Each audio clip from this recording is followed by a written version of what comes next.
What's up? Good evening, everybody. Happy Sunday to you all. Thank you all to all of you for coming in as always. The live chat crew in effect. Who do we got? Number one Marvel fan. I don't know if you've come back, but I was trying to speak to you earlier when I saw you leave that early message, and it looks like you had taken off after you left your comment. No worries. Good to see you. What else we got? Hey, Hawaii in the house. Carl, what's up? Woohoo! Mr. Red Jack, my God, Mr. Red Jack, you're going to lose your title as the official welcomer of all the chats. Everybody's coming in before you these days. But happy to have you here as always, my friend. And what do we got? My buddy Jason in Michigan. What's up, sir? And let's see. Hello, my lovely wife. Thank you for the support as always.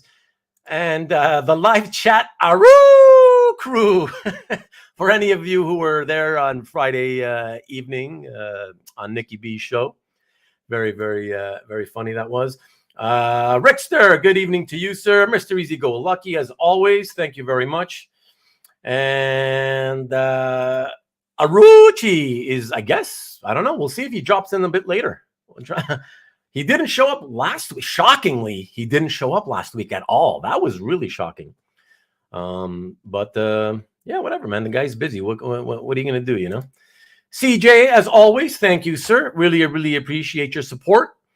And who else do we got? Rickster, John Brown. Good to see you, sir. And hey, Carlos Mo, what's happening? Carlitos, oye, ¿cómo va? All right. So, Murdoch, as usual. Good to see you. What is up, sir? And what's up, Tariq? Good to see you. The Cali boy himself. All right. So, yeah, Rickster. Check it out. Yeah. And you know what, Rick? It actually, parts of this, I guess this especially, it glows in the dark. And I actually owned this shirt for years before I realized it. It was so bizarre. So, yeah, cool. Yeah, I got the...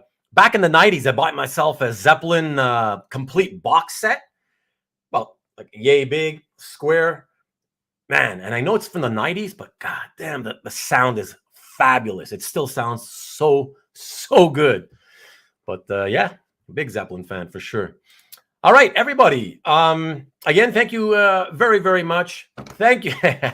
Thanks, Rickster. Appreciate it, man. Thanks so much for tuning in. As you guys all know, I'm sure most of you have probably seen the thumbnail for the show. If you hadn't earlier in the week, then hopefully you saw it as just before we went live, before the countdown happened. And you'll know that tonight is the second episode of Comic Art 101, the educational series that I would like to make episodes of from time to time.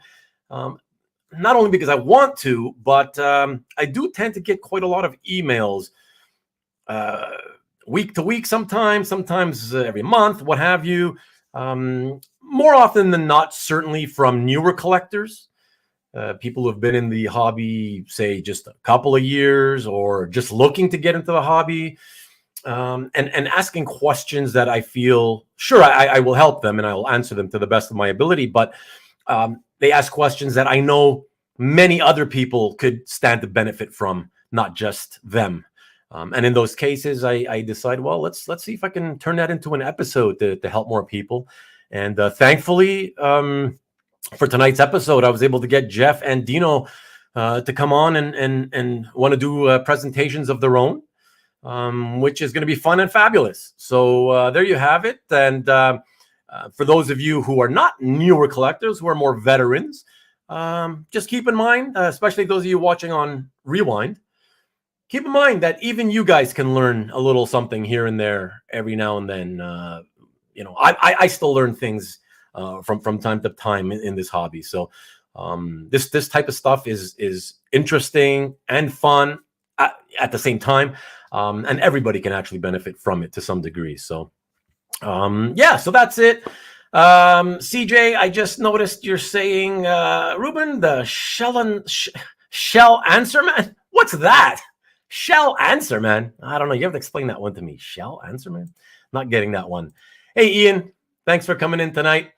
And yes, Marcus, immigrant song is different from immigration song.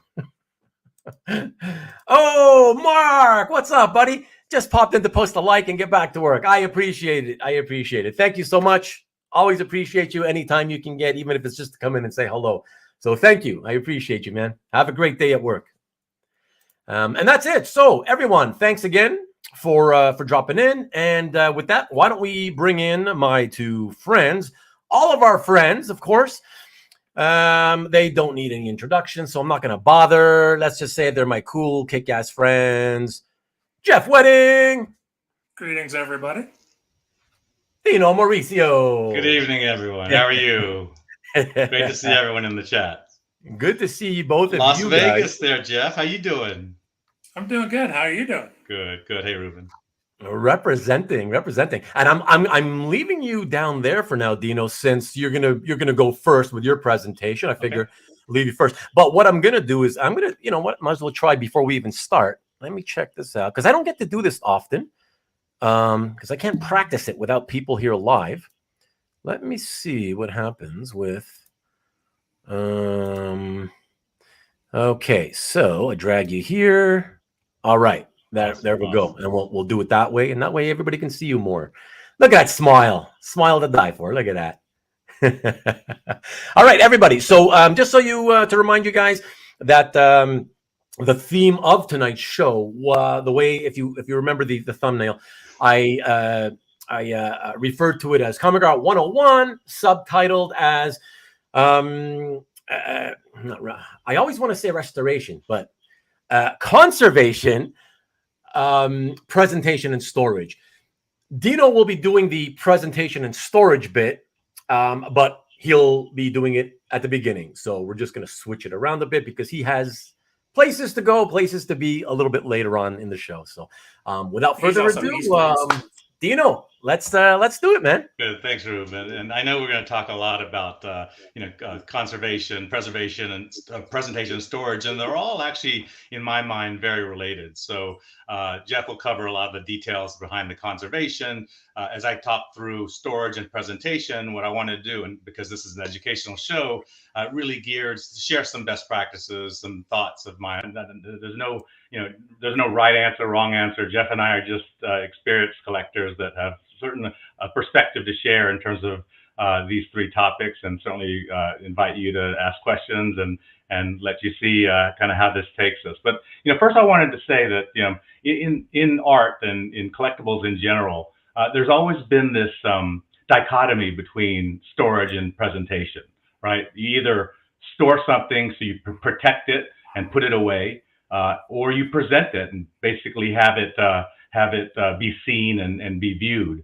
And there's nothing wrong with that. Museums go through this all the time, right? Because they have in the back room a whole bunch of storage, and then they curate their collection as they bring pieces out to be viewed. In fact, that's one of the joys of our hobby, is that we can decide to put things on the wall or display things, but we also have to think about storage, and as our collection grows, how to keep those in good order. So what I want to do is maybe start some thoughts on kind of storage and preservation, just some high level kind of considerations that you should, whether you're a beginning collector, an experienced collector, whether you have a big collection or a small collector, just keep in mind as you look through that. So, and then I'll share, I think, a unique storage presentation solution. As you can see, I do a unique thing with my pieces, which I think is a way to do both. It's the way to store it, but also it's a way to present it in a way that's very similar to a dealer wall or through a comic art long box.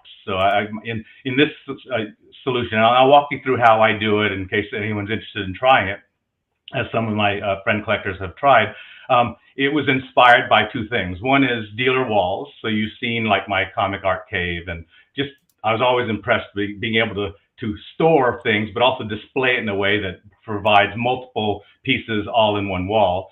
And also inspired by the comic lawn box, being able to flip through comics and even slabs and being able to pick them up and look at it and organize it, etc. And that's kind of what I try to do with my art. So I can basically flip through a long box of art when I'm not when I'm not using it, and then I can store it away. So let's start with what's true for. Oh yeah, and then maybe later on I shared some examples of framing, some considerations that you can use to kind of get the most out of your presentation of your artwork if you decide to frame pieces. Again, going back to the dichotomy, you know, storage and presentation. On what you want to also do is we've got so many different options, right? When you talk about storage, it's always been, do I put it into a flat file or a portfolio, or do I store it in some other way? And then with presentation, do I want to hang it on the wall? Do I want to put it on an easel? Do I want to stick it up, you know, have it against on a bookshelf or some other or even on the ceiling? It's how do you want to present the case. In either way, you know, for storage and presentation, I think, and I'm going to try to keep this very high level. So here's 5 tips for storage and presentations that apply to both.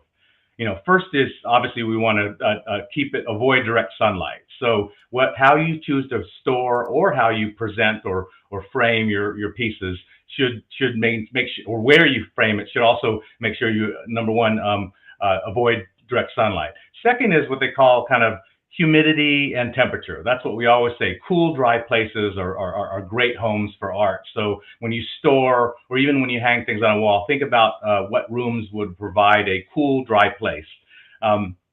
Third is from physical harm. A lot of times we store things in a way that prevent it, particularly in art or paper products. You want to avoid bending. You want to avoid folding. You want to avoid smearing. Everything from pests to mold. There's a lot of physical hazards, fire, that it's hard to prevent. It's hard to prevent that, but water, damage when moving and shipping. So these are all considerations that you should use to think about how you store. And I think the tip there for me is be organized, because a lot of the damage that gets done to art, oftentimes it's because you're trying to find something and you're moving things around, or you're moving a framed piece into another frame piece, and it you know, or 2 pieces in Mylars, and they overlap and you bend it. So trying to avoid the physical risk factors or hazards is the third point. Fourth is use archival acid-free materials. Hopefully when you store or frame or present your material, your art, you're thinking about the archival nature. We like to say we're stewards of this art. So we would like the people who own these pieces, after we've stopped collecting or 50 years down the line, to actually have it in the condition that we have it. If we do that, that's good stewardship of art. And the fifth thing that applies to both storage and presentation is, you know, clean environment, clean hands.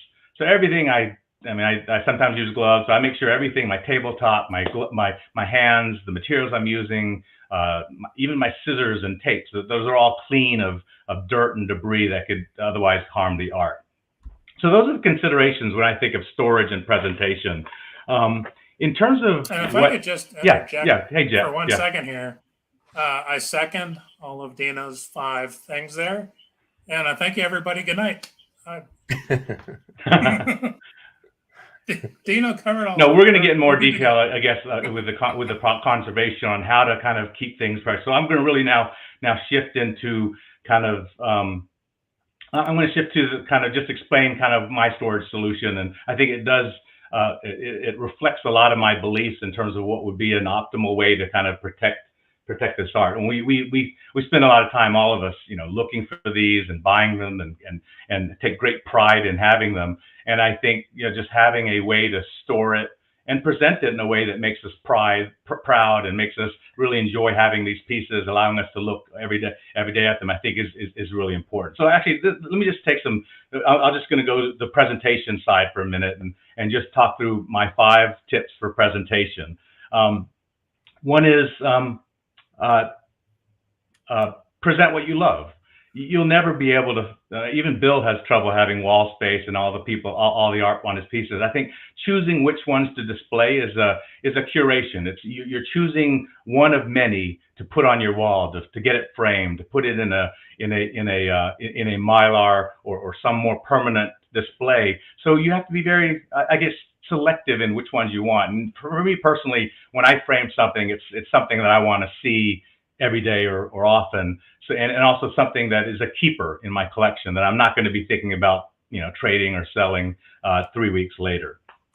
Second is think beyond the walls. It's not just walls that we can present. There are other areas. There's bookshelves, there's tabletops, there's easels, there's desks. As you know, I use J railings, plastic railings from Home Depot to kind of be able to assemble a dealer wall in my tap room. I think being kind of thoughtful about all the different ways that you want to enjoy your art goes beyond just putting it on the wall. I think be confident with your choices. I think when in terms of the size of the frame or colors or the way that makes you feel happy about your art is all good. So you're the only judge, and your family, I guess, if they have to look at the art as well. You're the only people that matter in terms of how the best to present your art, and you should be confident in those choices. Fourth is don't be afraid to mix it up. These days, it's not about a uniform, hey, I do 50 pieces, all of the silver frame in white. I mean, people now, they introduce colors, different textures, different sizes, shapes, different, you can do suede. And I think thinking through all those choices, again, is your prerogative. As you own the art, you're able to present it in a way that creates the most enjoyment for you. And finally, for the presentation is just present so you can look at it. So don't put it on a wall where you can't see it because it's buried behind a bookshelf or it's in a room that you never go into. If you're not going to put it on the wall where you can look at it and enjoy it, or how when friends come over, you can share that with pride. That's the leverage that you get from presentation.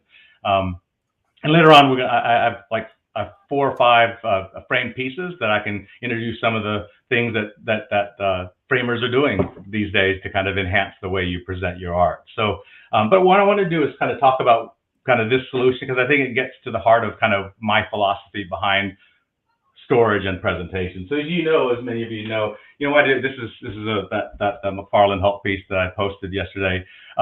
What I do for my frame pieces is, again, I wanted to have something that's portable, but also is secure. So this is in a Mylar that uses an archival board. It uses archival mounting corners. It uses a acid-free mat, and it's within a Mylar standard Mylar 14 by 22, where the top 2 inches actually is folded over and taped. What this allows me to do is when we have comic meetups, I can share these around. I can have my kid was 6 years old, he can handle it and not worry about damage or water. You can actually pour water on this thing. It will float in a bathtub. Because it's a thick foam board, you can hold it from one corner. You can see the rigidity behind it. So that's actually, since it does for me what a CGC slab did for comics. It kind of tells me, it got me very confident in handling it, that it is stored in a way that I think will protect the piece for a very long time. But it also allows me to, as you can see in the back, it's 14 inches across, so there's a lot of laundry baskets or storage baskets that are 15 across, where you can actually create a long box of art where you can pull it out and really enjoy it. And sometimes I've experimented with, this is my death portrait, I actually use a labeler up top, so I can actually, when I flip through the top, I can see what pieces are. So again, what I'm trying to do here is create a storage method that's a little bit more open than a portfolio that I can kind of flip through and enjoy. And it allows me to, with my wall, I can interchange pieces as my collection evolves over time. Obviously, inspired by a lot of things, the CGC slab, the dealer wall. But I think it's important to have something that, for me, I'm always oftentimes bringing it around, transporting it. It's important to have something that you don't risk physical harm. That's why it's important to have the borders on the sides, so that in case it does encounter some unexpected physical contact, then it will be protected. So I think the question, does framing make you sacrifice touching it? Yeah. So Dino, I just wanted to say that I got a bunch of questions. Yeah. I'm gonna handle Stanley's. I'm gonna handle Stanley's because it should be quite obvious. Stanley, obviously, if you make the choice to frame something, yes, you're giving up the ability to feel, right, the tactile aspect of having your art in your hands, of course, obviously. But you get to see it all the time, and it's well worth it. As somebody who has 3 dozen paintings around on look at Rubén on his walls, I can tell you the best decision I ever made was framing some of my art. So, so thank you for the question, though. The next question, and you can take all of these, all right, Dino? And Jeff, you can pitch in when I know you've done a lot of framing yourself. Yeah, either or, you know. So ROM 2814, where do you get those Mylars and the board? So in looking at the prices, I always get mine at eGerber's. I think all the other ones, they're priced about 20 to 30% higher. eGerber has a standard size for 1422, which is what I use for mine. But again, what I'm able to do there is there are other sizes that are standard as well. So I have a pinup size, which is basically 9 by 11. I have twice up size, which is 18 by 24. Again, that's the total size of the Mylar, right? And inside you have, again, a mat and a board in the piece. And then the largest one I use is 22 by 28, which is suitable for for DPSs. So those are standard size Mylars. That's the only thing that's not custom. So all the boards and mats come from Mat Board and More, which is an online custom, and you can actually specify exactly the size of the mat and frame. And this is an example of something in process. So you can see the archival corners are used to kind of secure the art to the board. The mat goes on this, and everything slips in the mat. And by the way, here's something interesting. I use what's called a museum mat, which means that the bottom border is a 1/4 inch is larger than the top border. A lot of museums do that to emphasize presentation, so it makes it more viewable. So if you look at a piece on a wall of painting, oftentimes the bottom border is larger in museum pieces. So, but that's kind of that's where I get the Mylars and boards. Okay, and Dino, for Gerber off the top of your head, do you know if it's egerber.com? Yes, egerber.com. But you can also go to Bags Unlimited. You can get them from BCE Mylar, but those prices are, for some reason, much larger. I mean, I actually think a lot of them buy it from eGerber and then resell it. So, but that's the best price you could find out there. Okay. But it's easy enough to type in a Google search and just do the price shopping. Because that's right. Gaylord University products, there's a whole bunch of suppliers out there. Okay. But eGerber tends to have the best prices. And part of the reason why we use the Mylar is it's non-degradable.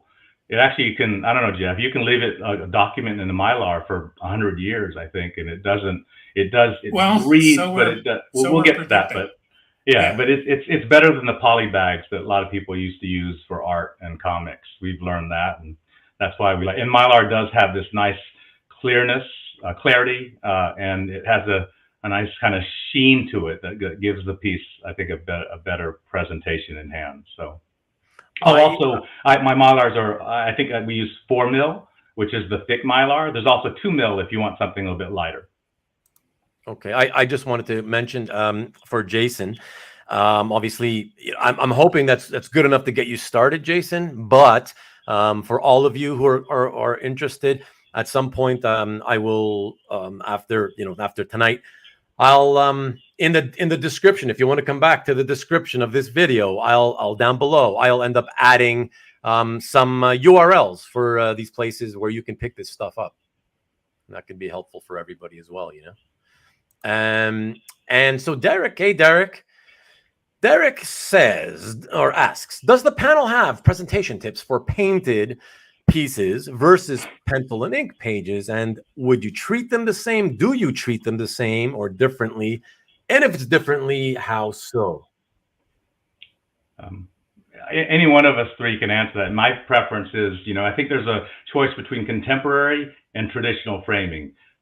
Contemporary framing really goes with anything. So if you want to do color or pen and ink, those work well. I think the more traditional kind of gold, ornate borders, things like creative, more colored stuff, that will tend to be better for colored pieces because you can work off some of those colors. And I have some examples that we can show later on. But that's my preference. I think when you talk about black and white pieces, you want to basically emphasize the the black and white and not detract as much as you can. So black, white, gray, silver, those tend to be the most preferred choices. But again, it's all about you. You're the only judge that matters, right? I mean, ultimately, I'd like to say, Derek, that I firmly do believe presentation should always be understated, just as a rule. I believe that wholeheartedly. Okay. And so therefore, the only rule I have, and I know most comic art buyers and collectors that I've seen who frame don't follow my rule. Okay, it's my own personal rule anyway, so it doesn't matter. But my own rule is going with what I said about understated is preferred. For black and white art, so pen and ink art, my rule is never put color in your presentation, ever. It distracts the eye immediately from what you're supposed to be looking at, which is the art in the middle of, the image area of the frame. So that's my belief. That's how I prefer it. Like I said, a lot of the collectors in this hobby tend to want to add color for the black and white stuff, whatever. Ultimately, like Dino said, you're the one who's going to see it more than anybody else, right? Other than a few random friends or family who come and visit you. So you got to be happy with it. As long as you like it, do whatever is attractive to your eye. And one point to add to what Ruben's saying, I totally agree, is that if you frame a piece, chances are when you sell it, you'll sell it framed. I mean, it's just so you have to pick a frame that hopefully the next owner or the buyer will say, you know what, that works with that piece, and it adds to the value of it. If you have a frame that doesn't seem to kind of to be tasteful or match the piece, then the buyer could basically discount the price based on having to manage a new frame or pay for a new frame to replace yours. And Tariq is asking. Hey, Tariq. First of all, he's telling you you're fantastic. So I guess he's asking, is there a sort of cheaper store version of all these items, like Walmart or Home Depot list of items? Yeah, you can get, I mean, for the boards and mats, you can get bulk ones. I think Home Depot, Walmart actually sells pre-cut for boards and frame and mats. Unfortunately, the mats don't necessarily match up with the size of our art, right? Because they meant to do 11 by 14 size, which is close, or 16 by 20. We seem to like 10 by 15 images for regular size, 12 by 18 for twice up, and those don't tend to match the kind of cheaper pre-cut size. So that's why I go custom. I will say that by ordering custom, as long as you order more than 20, 25 pieces, it's basically the same price as you'd buy in bulk at Walmart. Right. And everything else I get is Amazon and stuff. Yep. Real quick question, Dino. Maki Poo is asking, how does the Mylar look on the back? I'm not really sure I understand. It's see-through, right? So it's... Yeah, it's see-through. So, but you can see the board from the back. What I do is I use I call gaffer tape. Gaffer tape is, you can look it up at Amazon. Gaffer tape's the one tape that won't stick or tear when removing it from Mylar. It's clean. If you use storage tape or packing tape, when you remove it, you won't all get it all, and you kind of pick it apart. The gaffer tape always comes off. Peel off and stick to the Mylar. That's right. The Baruch wants he wants to know if you can show him the flash cover. I'm not sure what he's talking about. Oh no, that's a secret. No, this is a oh, okay. Oh yeah, it's a Ross Andrew flash cover. Yeah. With all these flashes running in the background. That's why I got that one. Very cool. Wow. Okay. And Dino, that piece on the wall behind you, was it framed by you? I guess he's talking about right directly behind you, the Beyonder. That was not. That was actually, I think Mike Berkey had it for 20 years or 15 years, so he probably got it framed. It was that's kind of like, I also like the way that was framed. What I often do when I do framing is, you see the white border is actually part of the piece, but if you have the mat kind of offset from the image, getting that white kind of makes it look like a piece of paper. And if you don't have that, you can often use a white inside mat and create that same appearance of the page border. So I think that's important. So that way it doesn't just Otherwise, it'd look black on black on black. And by having that white, I think it really makes the point stand out. But no, I didn't frame the piece. But again, if it didn't match the way I liked it, my aesthetics, I often change it out when I buy a framed piece. I just wanted to thank you, Dino, for the lovely answer. Marcus, just wanted to say that for me, again, just me, no, it's still a no. I despise that. It's still color. It's still color framing the black and white art. So it's just the eye gets distracted by the color. Well, again, this is a debate and a conversation. So I do have some pieces where I do like to have color in it, and I think I've used a tasteful one. So actually, we'll be showing it. Well, why don't you pull up the Captain America one? Oh, sure, yeah, absolutely. Yeah. I'll tell you, this is one that's right in the mark. This is one. It was a Captain America cover by J.G. Jones, and instead of just doing black and white, as you can see, I thought I really liked the flag, red, white, and blue motif. So I did use a blue mat with a red interior mat to create that red, white, and blue. I chose a frame that's kind of unique. It has a star theme, which I thought fit really well with the piece. So look, someone could buy this and say, well, it doesn't really fit with all my black and white silver thing. They may not, they may think twice about buying it if I ever sell it. But I think it makes the piece there on a standalone basis. I think it enhances the piece, at least for me. I'm a very patriotic. No, this is a good. It's always a good debate. I love it. I mean, but I just want to make clear. There's no debate on that example because paintings are different. Right. Painted stuff you can paintings is totally different. That's right. Yes, black and white. I rarely use. In fact, I don't think I've used color. Maybe I'll use for a Daredevil piece a little thin red inner mat just to bring out something. But black and white doesn't really need color to accentuate it. I agree. Totally agree. That's right. Yeah. And I think it, again, is going to depend on beautiful. the individual collector.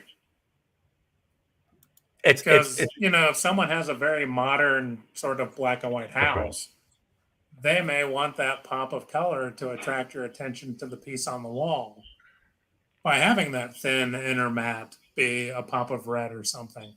So it might actually draw your attention to the art in the room based on that piece of art's context in the room. Great point. Not just, So again, there's a million ways to collect and display art.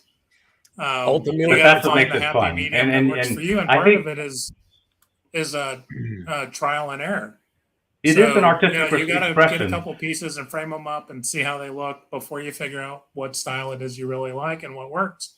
Exactly. And be confident, as I said. I mean, this is your one chance to have artistic expression. The way you frame and present something is a reflection on you, right? And the piece itself, why you chose it is one, but the way you present it is another. So while we don't draw these pieces or we don't contribute to the art in any way, the way we present it, I think, adds a little bit artistic and personal expression.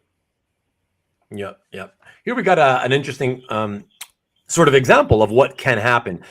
So ROM 2814, right? So he had framed one thing with a black outer mat and a red inner mat, right? So you obviously see the red outline immediately, and he thought it was okay, but then since switched to black on the outside and a gray swapped out for the gray swapped in for the red one instead, and he prefers it much better. So again, sometimes you don't even know until you've purchased it, you've taken it home. And then you're like, I don't know, man. Something's bothering me. Let me try something different, right? And then you swap it, and okay, maybe I like this better, or maybe not, right? Well, and our tastes and style change over time. So something that you do in your college years may be different when you get to, my age or Dino's age, and you've got a whole different past of collecting behind you, influencing all that decision making. No, absolutely. Like I said, there's no necessarily what do you call it? Right answer. It's exactly, right? Like it's yes, because like I said before, ultimately it comes down to you individually. What do you prefer? Because you're the one who's going to have to live with it, right? So, and that's part of the reason why I went with black around, because I think when I see pages in Mylar, you really just see white inside a Mylar, and I think by going with a black mat, it kind of makes it look like you've taken another step in presenting it in a way that frames the piece. I also think when you look at your eye science, when you look at something, we're seeing black on white. So having a black frame actually complements you looking at the black, as opposed to a white border, I'm sorry, that would make you look at the piece, almost look like the page is bigger. So sometimes that went into my decision making as well. And also, it also helps separate the piece when you look at several pieces in a row. If I used a white mat in a page color, it would just blend into one thing, whereas we're using a black mat helps separate the pieces. And just so everybody knows that, I don't try to dictate the views of others. I want to put up Mike. Hey, good to see you again, Mike. Mike Snitzer is back. Mike. Hey, Mike. He wants to disagree with me, as is his right. Double matte with a small pop of color, which I'm assuming is your under matte, is wonderful. Like I said, I don't like it. We're talking about black and white art. I don't like it. I won't do it. If you love it, do it. Of course.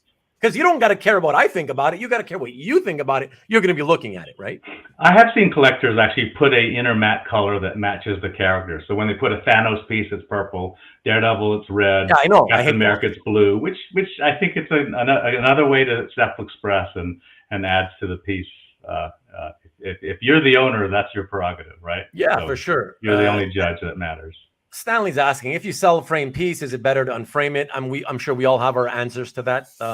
You kind of spoke on that earlier, though, Dino. I like sending it as a framed piece. I think if I would risk damaging the piece, taking the frame apart. It's not that easy, by the way. There's staples in there. There's tape. There's some different layering that happens in a framed piece that you just, unless you really know how to deal with that, you risk damaging the piece.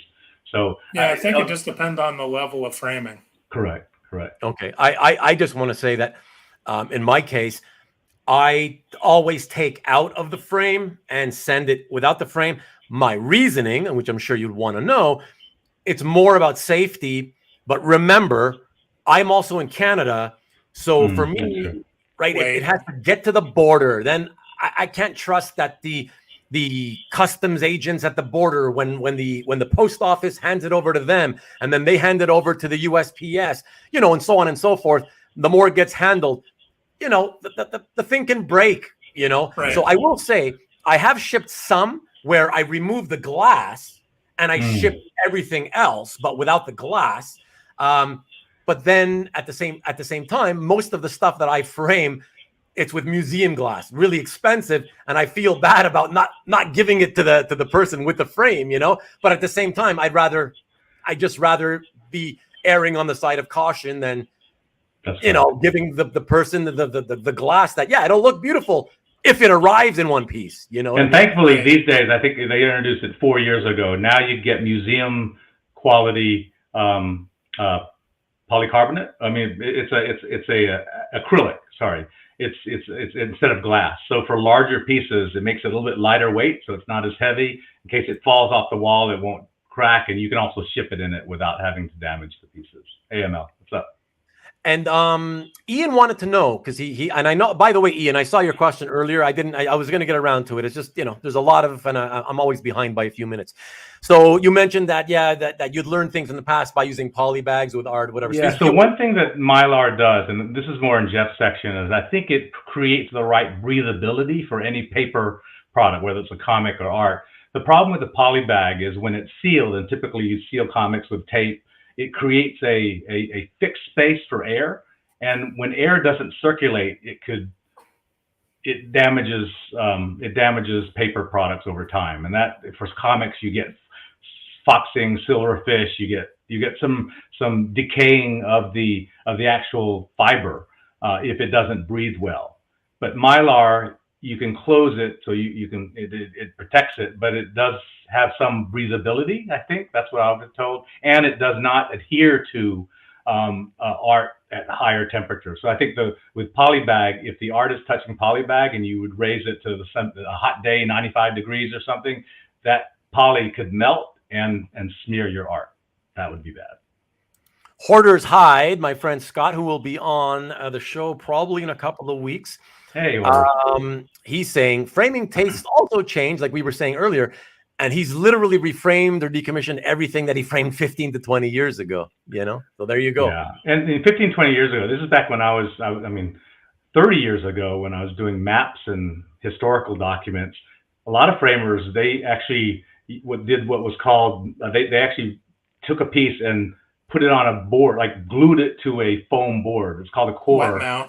Wet mount. And that was awful, right? So you had to always say, don't do that. But the technology has changed. People are much more, framers use these. They're called Lineco, Lineco mounting corners, and they're archival. So they're the only thing that touches the art. That's perfect for this question, because we're up and Stain said, sorry if it was covered, but how do you attach the art to the mat? Yeah, so these are these are corners. They come in different sizes, but for normal size, I think you can see it. It's basically each one of these is like a double corners. So when you peel them off, they're actually like a mini Mylar with sticky on it, and the page goes into that groove, and it sticks to the backing board. So it allows it to really sit on a corner without touching, without having to put tape on the back of it, which would damage the so the art slides into the corner. Yeah. And it's just held in place. Your framers are using by having the four corners. Yeah. That's right. Okay. Excellent. Thank you. And all right, yes, broken glass and shipping is bad news, very much so. I prefer, so somebody's saying I prefer to receive them unframed and prefer to frame myself. Yeah. That's also my thing. If I'm planning on framing it anyways, then I always ask, please take it out of the frame. Yeah, I don't want the frame, you know. Definitely.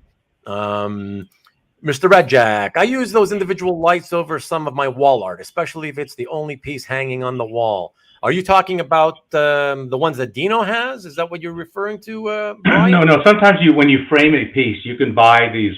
It's called a studio.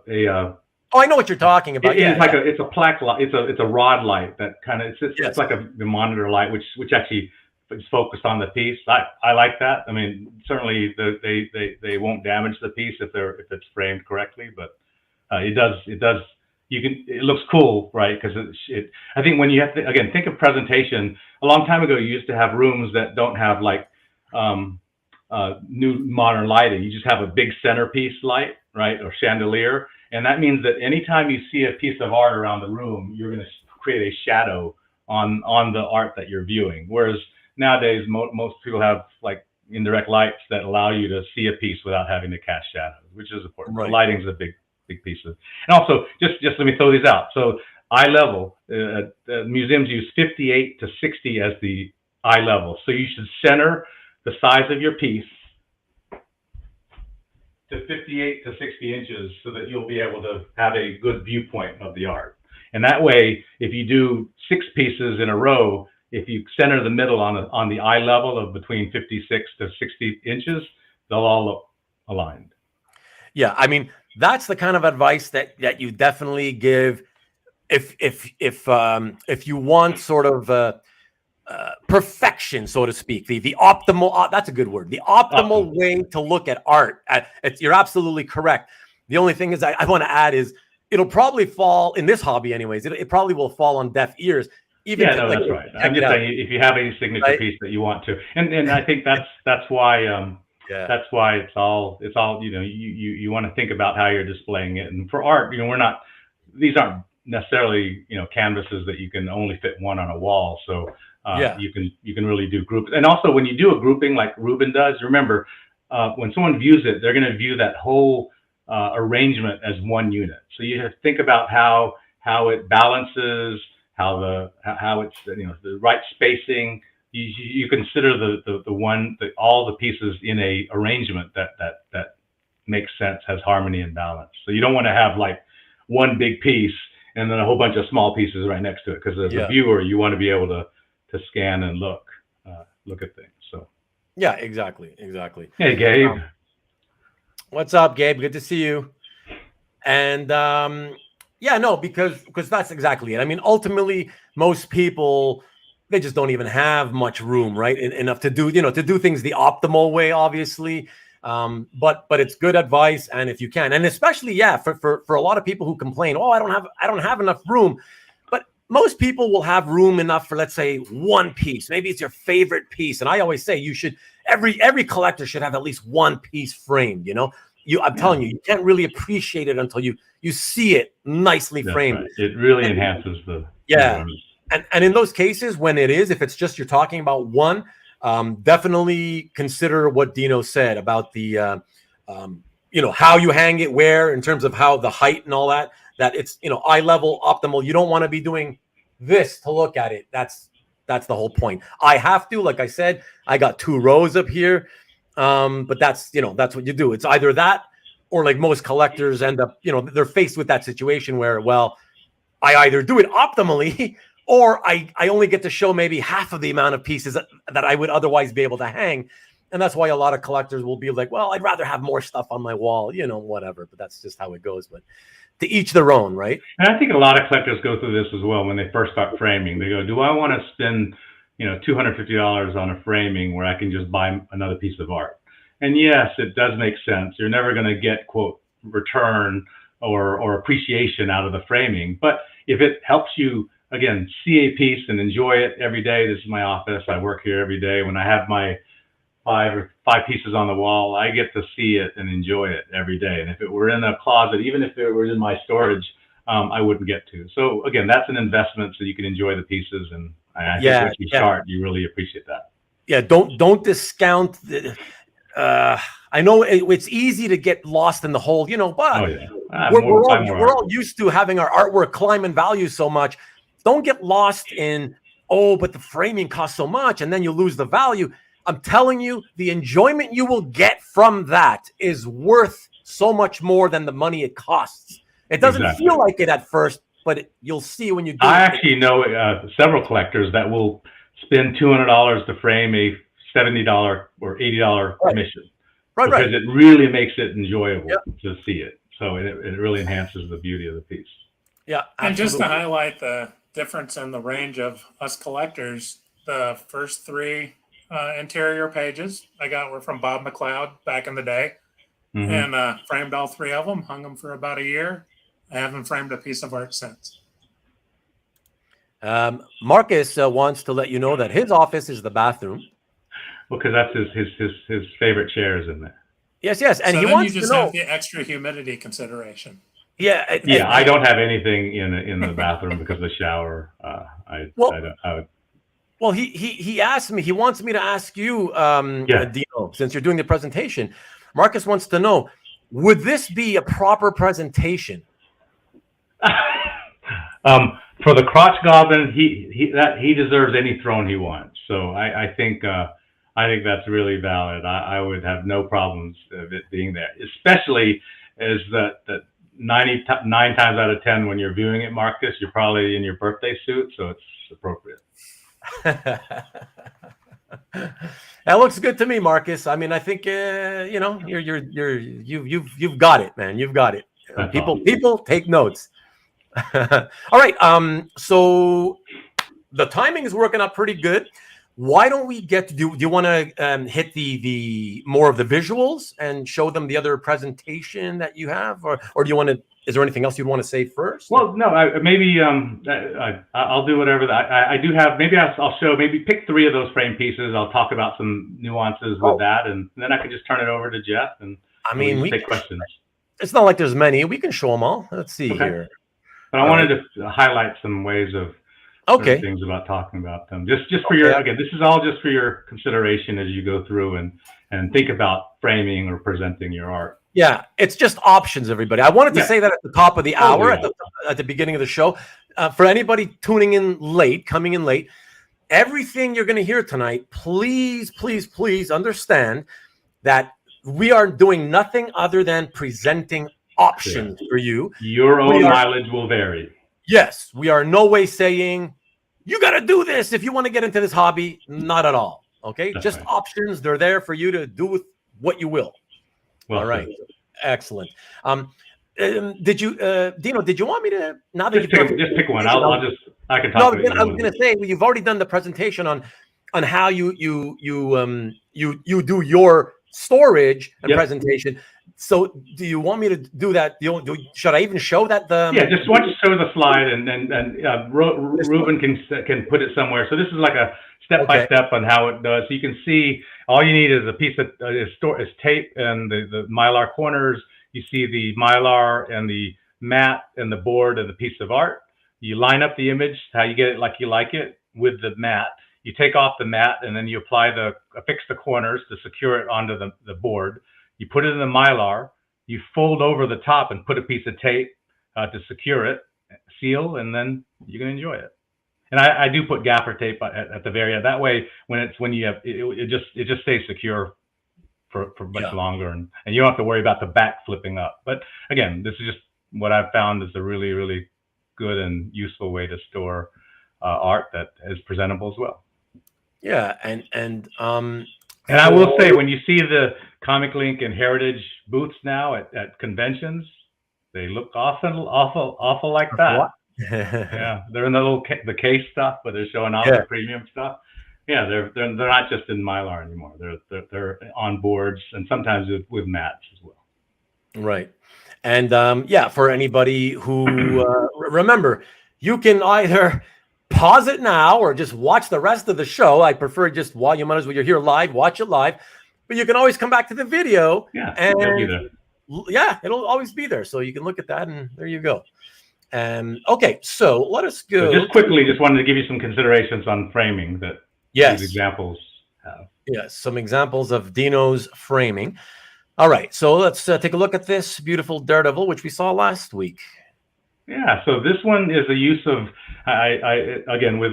this is one I used a red thin line. And this is actually, what's interesting about this is the actual board itself is black. The mat itself is black, and it has, all mats have a color that's interior. It's either white or black or a color. And what they do to get these red lines is actually cut the mat at an angle, so you get to see the color of the interior of the mat. Normally it's black or white, so it really does, it's your choice. It doesn't really show unless they cut it at an angle. When they do, it can show the color. So here, this had a red interior. The actual mat itself has red inside, and when they cut it at an angle, they can create these colors without having to add another inner mat. So I thought that was a way to kind of, it's elegant. It's a way to bring out the red color of Daredevil without, being overly dramatic for the piece. And Dino, can I just want to ask you, in person, is the color, do you feel it's actually red? Or let me put it this way, in the picture, it seems more like an orangey color. Did it come out that way? It's red. No, it's red. It's red. Okay. It's above my desk. It's something. Okay. Okay, so that's just a photograph that made it sort of look. Yeah, I think with the lighting, I used the camera. It kind of made the flash got it. But again, that gives you some options. If you want to put something very subtle, just ask them to cut the mat at an angle, and you'll get the black or white color that you'd like. So. Yeah. Oh, Mr. Red color. That's right. Bevel cut. Oh, bevel cut. Exactly. Technical terms. Yeah, that's right. That's right. Yeah, and Brian likes that little splash of red. It's kind of cool, and I again, it's very subtle, but I think of red when I think of Daredevil. Yeah. Okay. So next piece is the Marvel Age wraparound cover. So this one is one, again, this sits over here on my wall. This is a large 24 by 35 piece. Now, what's interesting here is, first of all, it's a big piece. There's two things you should note. One is, you notice I decided to crop it so that I'm seeing the actual the tape marks where they used to print it. I think for me, it made it look like it's a piece of art and not just a print, which is important when you think of bigger pieces. The second thing is I used a paper colored mat, and I did that for a reason. When the ink or the drawing is close to the border, it doesn't really allow you to frame or mat a piece in a way that's easy, because you don't want it to be crowding to the mat. So by using the color of the page, it allows the image from your eye to extend beyond the actual drawn image to the black border. So again, I'm able to create some space between the characters and the frame, which is important visually, and also makes the piece look bigger, like sizes, everything in some cases, and for a framed piece, the bigger presence makes it more, I think, impressive in hand. Yeah, and I'm so happy that actually the first thing that you tackled on that piece was explaining why you left the tape rather than matting over it, because I thought it's not a print, because there's posters of that thing and print. So I want people to look at it and say, that's one of a kind. It's when I explain it, it's part of the production, and it's the artistic drawing, and that makes it really feel like a piece of art to me. Yeah. Well, what's the old adage? A highway sign without bullet holes lacks authenticity. So production art without some kind of notes or something. And I think that all that stuff around the border actually adds to the patina of the piece. It says it's aged, it's been through its paces, people have handled it, it's been used. So I like to show that. Thanks so much, Nikki B and Mr. Easy Go Lucky. Appreciate it. Yes, please, if you don't mind, everybody, if you're watching, it doesn't take anything out of your schedule. Click the thumbs up button. It just helps the algorithm on YouTube put the video out in front of more people who may watch this type of content anyways. Yeah, and I welcome all the new collectors who may be seeing this later. I know when you go to YouTube and you search storage original art or original comic art, there's only like 2 or 3 episodes. So that's right. This hopefully can be a resource for not only the folks that are on this chat, but for future other people that may be interested in or joining the hobby later on. Yes, that's exactly why I want the Comic Art 101 show to sort of continue and do more of these types of episodes, because I think it can only benefit all the other future generations and, the collectors that keep coming in on a daily basis, right? So absolutely. Very important. Kevin just wanted to say, Kevin, interesting, Dino. I didn't care for the white mat at first, but your explanation changed my viewpoint. Okay. And CJ says the writing and tape are like comic date stamps. Cool. Yeah. Okay. Cool. All right. So almost done here. Let us go to the next piece. 2 more. Yeah. So this is Marvels by Alex Ross. This is a painted piece, but I still wanted to keep it very conservative in terms of the colors. But what's interesting, when you do a double, this is a double page spread, and it actually is on 2 separate pieces of board. So when it's one board, it's easy to just mat the big picture. But when it's 2, you cannot make the image combine, right? Because it's impossible. You're either showing one more margin or the other, or you're putting it side by side, and then you'll see a big white space in the middle. So one option, and again, I mentioned that I like to see the white around the image, is I created an interior mat of the page color.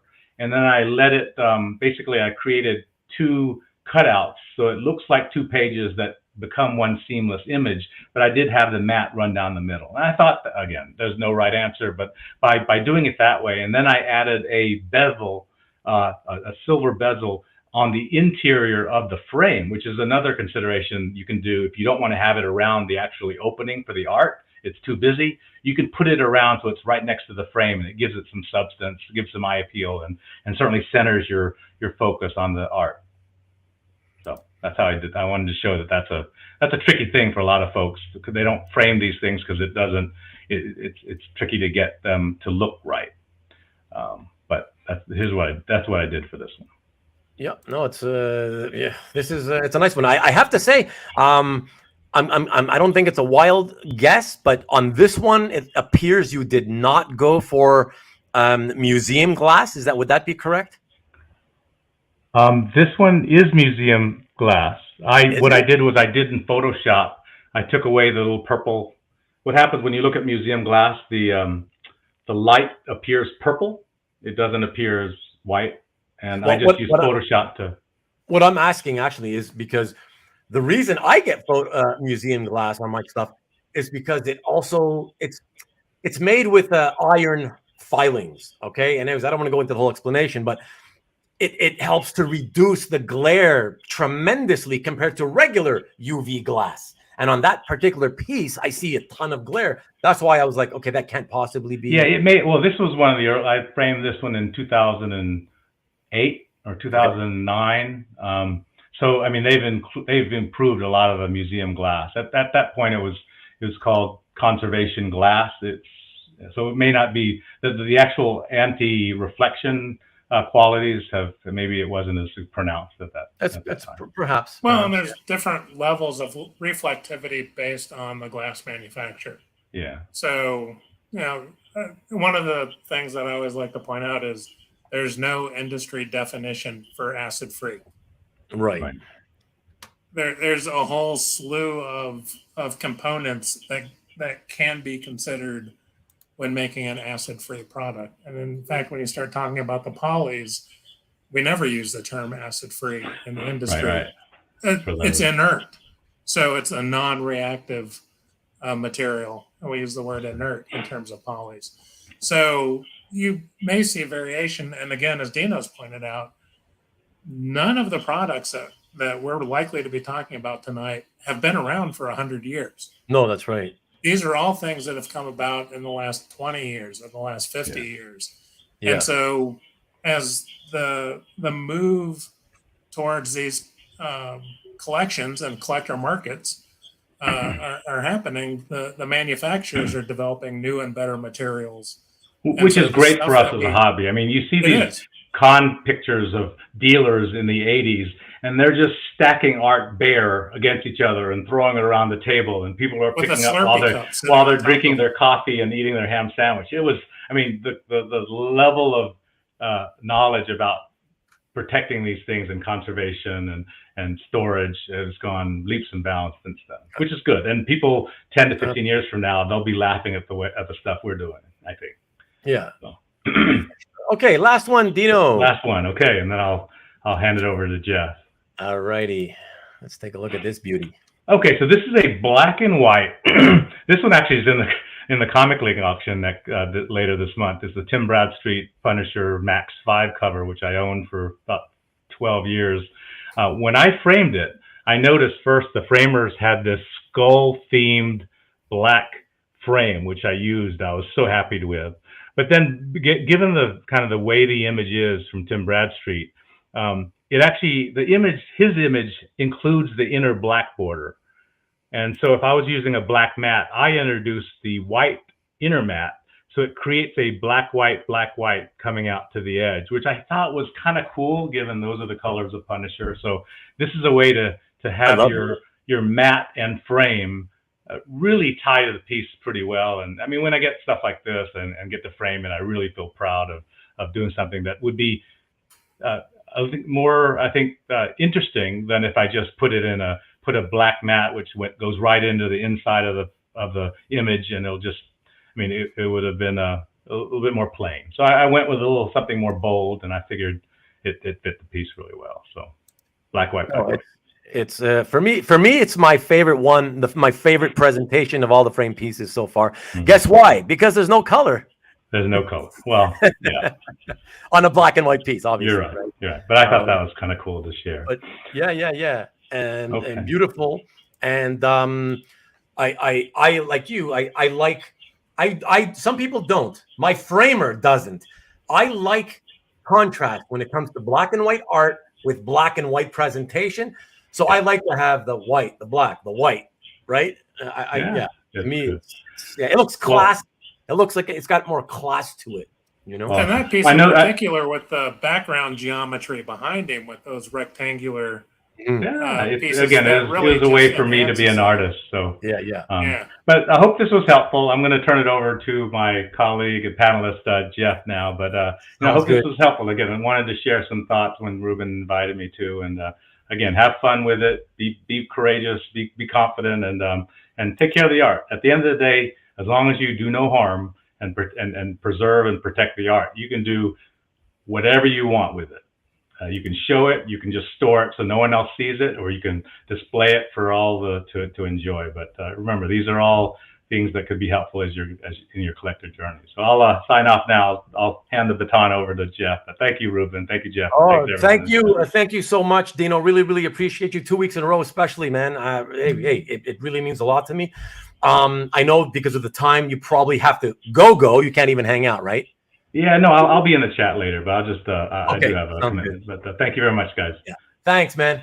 Vegas. All right, take care. Thanks, everyone. Thanks, Dino.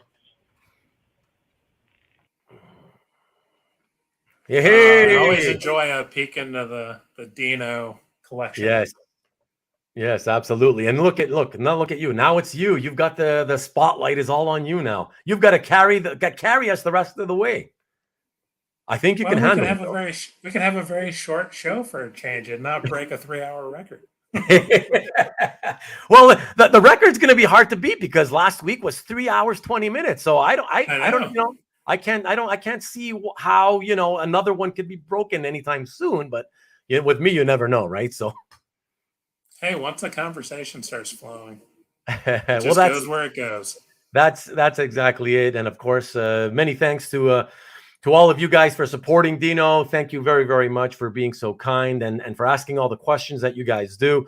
That's what makes the show go. Like I always say, you guys are just as responsible for whatever happens on screen in making these shows entertaining as they are and fun as they are usually, So thank you very much to all of you for that. Falcon shirt, he does have it's a Millennium type Falcon. It is. But yeah, very, very cool. So yeah, everyone, this is the point in time at which we go backwards to the front of the subtitle of tonight's episode, and we hit the conservation part of the conservation, presentation, and storage. And yeah, Jeff is an expert in all things conservation. That is a part of what he does for a living. And yeah, man, I guess we'll let you take it away. By the way, we didn't talk about it backstage, but I guess you want to sort of lead me into popping the question, or do you want to sort of start off by me going and popping the first slide, and then we'll just go into it that way? Well, I'll do a little intro, and then we can, yeah. So then you can let me know. Okay. Yeah, I've done a few shows like this over the last couple of years. I've done a show or two with Bill over at Comic Art Fans talking about comic art preservation or conservation. I did sort of a intro to animation cells with Kavi over at Comic Books NYC, and talked a little bit about the issues with trying to conserve celluloid acetate. Oh man, that's a whole nother ball of wax and another level of complication in terms of storage than with us and what we deal with most comic art. But for those who haven't seen me before, I'm an archaeologist by trade. And as a part of my job, I also am the manager for the archive that houses all of the records for the southern half of the state of Nevada, which is 55,000 paper records. And so that is where my conservation and preservation of paper experience comes in. And an archaeological record is a piece of paper in much the same way as most comic art is. And so that's where my knowledge comes into play. And so I've managed to blend sort of that work knowledge with my hobby experience as an original art collector. So there's sort of the intro for those who I have not talked to or talked at before. And I think we've kind of left it sort of general with sort of our slides. Yeah. And if anyone has anything specific, they can pop it in the chat. And I'm going to pretty much ignore the chat because Ruben is paying attention to the chat. I am. You can just pull stuff up as it tracks, and we'll just address it on the fly. Yeah, that sounds like the best plan. Jeff does stay busy. Absolutely, David. Oh, and as David pointed out, all Al Rio art is terrible, and don't bother buying it. Oh, right. I saw it. Yes, I didn't get to it yet. Apparently, he wants Not that we were recently emailing about Al Rio art or anything. All righty. Okay, so yeah, let's start off with showing off real quick, because this is one sentence, only a few words. All right, everybody. The point we want to start off with, I guess, is when it comes to taking care, protecting your artwork, is make a housekeeping plan. Please, you should at least start thinking about it. Okay. This is where it all begins. Right.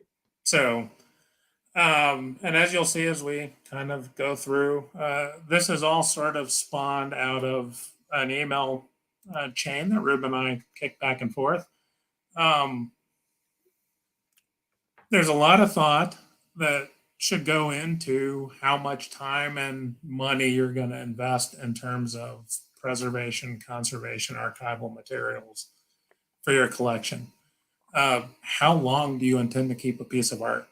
If you're going to flip it right away, you're not going to invest a lot of money into conservation framing. We got a slide that says that. Don't jump too far ahead. Well, we can go into more details. That's our last slide, anyways. Yeah. Yeah. So the thing to do is, as you move through your time in the hobby, think about your collection, take some time, evaluate what it is that you're interested in going after, and also how you want to care for it while it's in your possession. So I think that's the basic approach to the housekeeping plan. And we can talk about that in relation to some of the other questions as we get into it. All right, sounds good. I'll pop up the first slide in a moment. Real quick though, just because if I don't do this now, Gabe's gonna, the other questions and comments will come in and we'll probably lose it. So Gabe is asking a basic question for a new collector: should I put art in a sleeve before putting it away in a portfolio? Let's assume he means like Itoya. And Right. if you do put it in a sleeve beforehand, what kind of sleeve? So the answer is maybe. Not to seem vague, but again, as we're thinking about the questions you want to ask yourself while you're working on your collection, is it a piece that you're going to flip fairly quickly? If it's going to be short term in your collection, you might not even want to worry about a sleeve, because if you've got it protected in a portfolio where you're not accidentally going to spill something on it, what have you, there's probably no reason for that double added layer of protection. If you've got, and I think we have a slide about sleeving coming up, so we could get more into it then. Yeah. I mean, I just want you to. There's going to be a lot of different questions you can ask. Especially after we've gone through all the points. Especially after we've gone through all the points that that we want to make, right? So I suggest don't as we go through them, you don't have to get super into each one, because I think that's when a lot of the questions will be coming anyways. But as Dino pointed out, humidity is one of the environmental considerations we make. So if you're in a high humid area, if you're living in the Southeast US and Georgia or Florida, by double and triple layering protection, you actually encase the art to the point where it can't breathe and respond to fluctuations in humidity. And so sometimes you may want less packaging, less stuff enclosing the art in order to allow the art to breathe. So that Itoya level may be the right level, and part of that will be trying to figure out what the humidity level is where you're storing it. And there's little strips and little battery operated sort of thermostat-like devices you can order off Amazon that'll measure that relative humidity. A lot of home thermostats now will display what the humidity is in a room. And so that would be some of the decision-making that I would go through. And we'll talk about it some more when we get to the slide on the sleeves. Yeah, you want to hit the first slide then? Sure. All right, everyone. Since you're going to present, Jeff, I'll read them out for everybody's benefit, okay? All right, so how long do you plan to curate a given piece? If it is on the A train to Flipsville, for those of you who don't know, he's basically saying if you're the kind of person who's intending on flipping it or reselling it sometime fairly soon, then you don't probably want to invest in any long-term care solutions or products.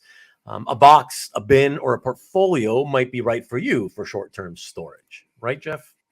Yeah. So part of it is going to be in the first couple questions you're going to ask yourself about a piece is how long do I think I'm going to keep it? I know that's going to change.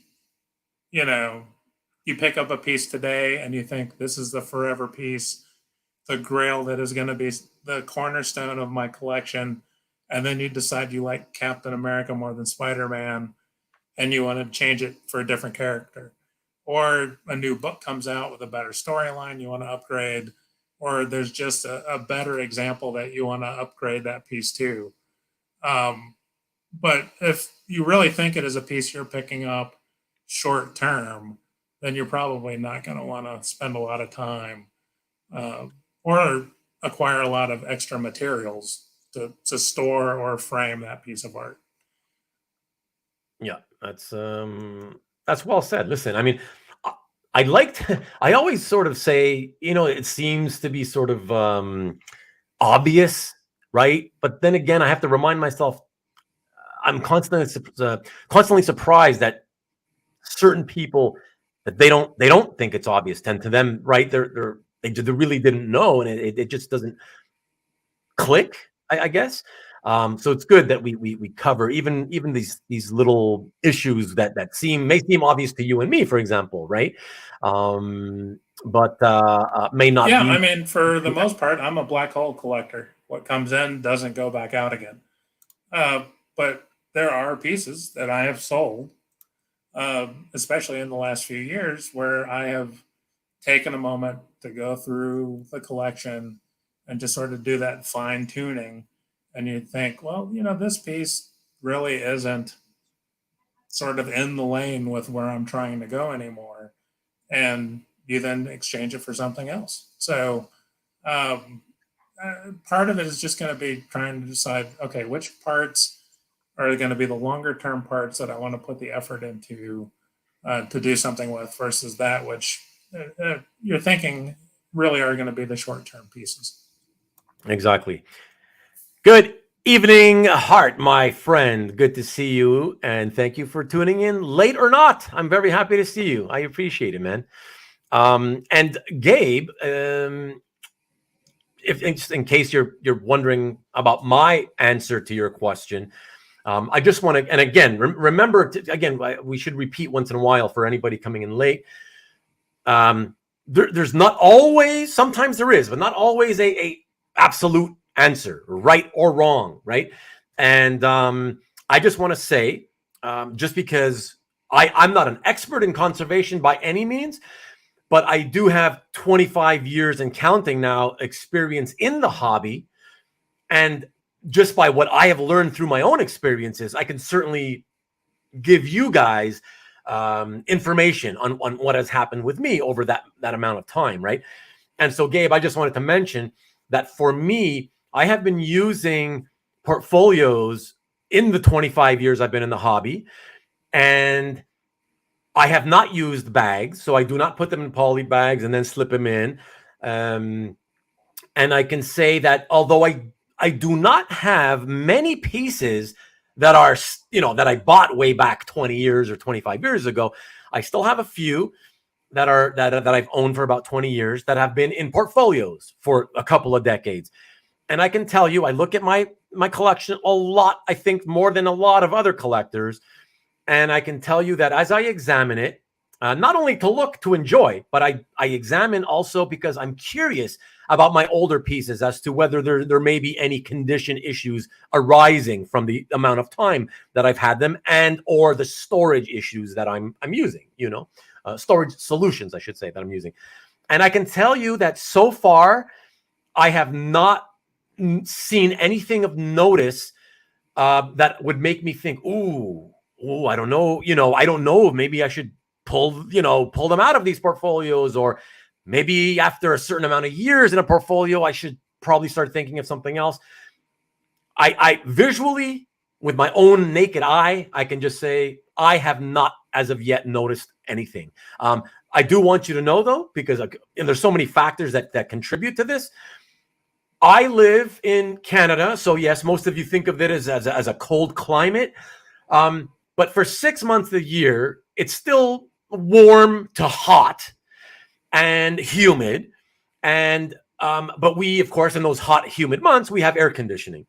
So the interior temperature of the house in the hot months, it's still cool. So it's nice and cool. And I keep most of all the portfolios are either, piled up in front of me, my grommet collection is, and a whole bunch of them are in a walk-in closet. So dark and cool regardless. I haven't seen anything wrong so far, but again, it may sound like a lot, 20 years, let's say, for some, a lot of people.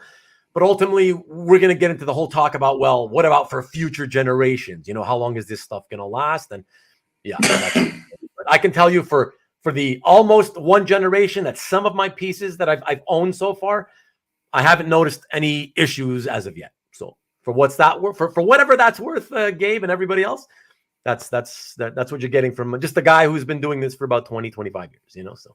Yeah, so a lot of the things that we would be concerned about would be rapid changes. So you spill something on a piece of art, you accidentally fold a piece of art. The sort of gradual changes that people often think about, boxing or the acids in the paper starting to leach out, those are longer term issues that will probably start developing, unless you're collecting golden age or early silver age art, are going to be issues that are going to be 2 or 3 generations down the road that those guys are going to be dealing with. So part of it is, again, considering how long you're going to have it, but also then thinking about it in line for the next guy. Is what are you going to do to ensure that when it leaves your hands, it's still in the same condition? And in most instances, here's the base level. I mean, it doesn't get any more basic than this. If you're sitting in the room with your art and you're comfortable, your art's going to be comfortable. So if you're not sweating, the humidity is going to be just right for your art. If you're not freezing cold, your art's going to probably actually be just fine with it being cooler. But, if you don't have direct sunlight beating through a window, it's sunburning the side of your face while you're sitting there, art's going to be fine. So just that basic level environmental assessment, you don't need the little test strip or the fancy gadget. If you're comfortable sitting in a room, your art's going to be pretty comfortable and safe sitting in that room. Correct. Yeah, that's a great way to put it. Yeah, exactly. We're Up and Stain wants to know, Jeff, are the Etoya Polyglass, I guess these are newer ones, I haven't seen them myself, Polyglass portfolios worth it over the regular ones? So same materials. So there's not a new style material. But what they have done is the material that they're using, because it's still polypropylene, I'm pretty sure, they're extruding it in a different fashion so it has improved clarity. And so the two factors that I've started making the transition over to those portfolios. Have you? Is both the clarity, and most of them are now 3-ring style binding. So you can open up the binding. So as I'm acquiring pages and I want to insert or change the order, I can pop those rings open and pull the pages out and not have to pull all the individual pieces of art out to then go back and refile a portfolio. Does that, not to want to segue for too long, does that mean, can you say that would you consider yourself a shifter? Because I have 2 friends that I had a conversation with privately not that long ago, a few months ago, and I told them I shift, right? So like if I get rid of a piece for any reason or whatever, so it comes out of the portfolio, and let's say it's a pretty full portfolio, I don't like having that empty spot, so I shift everything out. Right, I pull it all out and I fill in to fill in that one gap. So the only gaps are at the end of the portfolio.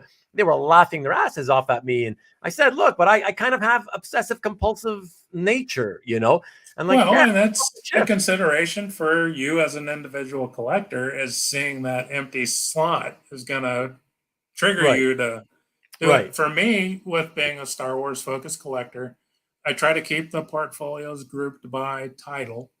And sometimes I may have more than one title, but it drives me bananas if the pages are not in order by issue and page sequence.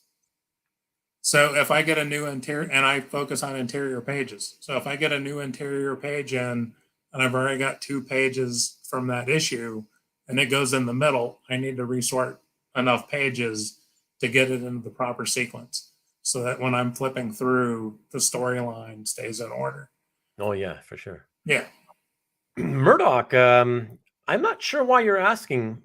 I would like, okay, the answer is, as far as I know, I live in a big city, in a metropolitan city. Yeah, so as far as I know, there's no black fly season. Nobody ever talks about it. I don't hear about it. And maybe a little in the outskirts of the city, near or more foresty type areas, perhaps. I don't know. But why are you asking? Let me know. I don't know anything about black flies, so I'm curious to know why you're asking, man. And while I wait for your response, TJ, what's up, TJ? I actually put pieces in bags in the Itoyas. Hold on. I put pieces in bag. Okay, so you bag your stuff, then you put it in your Itoya so you can use low stick dots to make sure they don't slide to the spine. What's a low stick? I mean, obviously it's something that prevents it from sliding, but... So it'd be a drafting dot. So it's just a little circular piece of low adhesive tape. Yes, okay. And so some folks use those to seal their comic bags. Oh, yeah. Yeah. So I used to use those before the corners came along to actually affix art on the back of mats for framing. Oh, okay. Because with the low adhesive, it's like drafting tape. So it's low adhesive. You can peel it back off easy without tearing the art. But you could certainly use the same corners that we were saying earlier with Dino. Dino's corners, yeah. Again, to kind of keep, because we all have that issue. For me, it's Dark Horse. Dark Horse 90s Star Wars boards are bigger than 11 by 17, but not all of them. They're just ½ inch bigger each direction. Yes, exactly. So I buy the 13 by 19 portfolios, even though there's a mix of art from 11 by 17 up to, right. And so some of the smaller pieces sort of slide. But a lot of times I'll also buy the bigger archival sleeves to put the art in so that the sleeve anchors inside the page if it's one that I'm going to be sleeving. So excellent. Caesar says that, hi Caesar, by the way, he's got his art in portfolios, but sometimes they're in Mylar, some just the naked page itself, you know. Yeah, I mean, it's like we were saying before, these products, I mean, they haven't really been around long enough for the most part for the hobby. Even you can say this hobby, the comic art hobby, hasn't really been a true hobby, right? An established hobby long enough for any of us to really have tried any of these things for a long enough. We're pulling knowledge from museum art, right? From collectible books. You know, we're drawing knowledge from other collectible arenas and trying to apply it to best practices here in the original art market. So that's very true. We are a young hobby. You know, stamps have been collected far longer than we have. Absolutely. And most of those are just laid up with a hinge and a book. Yep. You know, they're and so, they tend to hold up so far just fine. Yeah. So well said. Okay, perfect. But as we get through some of our other slides, we've got a few things to consider where you might want to have a sleeve. So exactly. Now, before I get to the rest of you, let me just give me a moment here, Jeff, if you don't mind. I just want to give my usual plug to my pal Nikki B. For anybody who doesn't already know, Nikki B puts on a really fun show every Friday of the week, of every week, 4:00 p.m. on the West Coast, 7:00 p.m. on the East Coast. It is called the EXP. That's short for The Experience. The Original Art Experience is his show, and it is a roughly 1 hour long show. It is a sales show, but sort of a half sales show / chat show. So there's not like a ton of art that you're going to see. It's not just one piece after another for an hour. A lot of talking, not only Nikki B talking, but a lot of us who attend in the chat. Like to hang out in the chat. Every week we're all there. Jeff is there. I'm there usually, right? So it's a lot of fun. The weekend begins. And the weekend begins. Great way to end the week if you're tired of your of your job. And yeah, and like Jeff just said, the weekend begins. So it's a lot of fun. And let me just show you so you can get a visual of it. Here you go. Friday, 7 p.m. Eastern. There's Nicky B himself, the beautiful man. And poor Amy, who I've hidden, or not, I didn't hide, but whoever made that slide hid her behind the Friday, 7 p.m. Eastern time graphic. So there you go. And that is at, here, let me show you guys one last time. I had it earlier. That's here. YouTube.com, easy to remember, /the EXP. All right. And yeah, so 5 days from now, that's the next show. All righty. So, yeah, you ready to hit another slide, Jeff? Yeah. Okay, cool. And hold on. You know what? Just in case, before we hit the next slide, because I know there was a few other comments. Maybe you want to tackle. You let me know if you should tackle it now or wait. Okay. Hi, Michael. Thanks for dropping in. I appreciate it. Thank you, sir. Good to see you. So when storing in portfolios, is there a preference to standing the portfolios up or laying them down?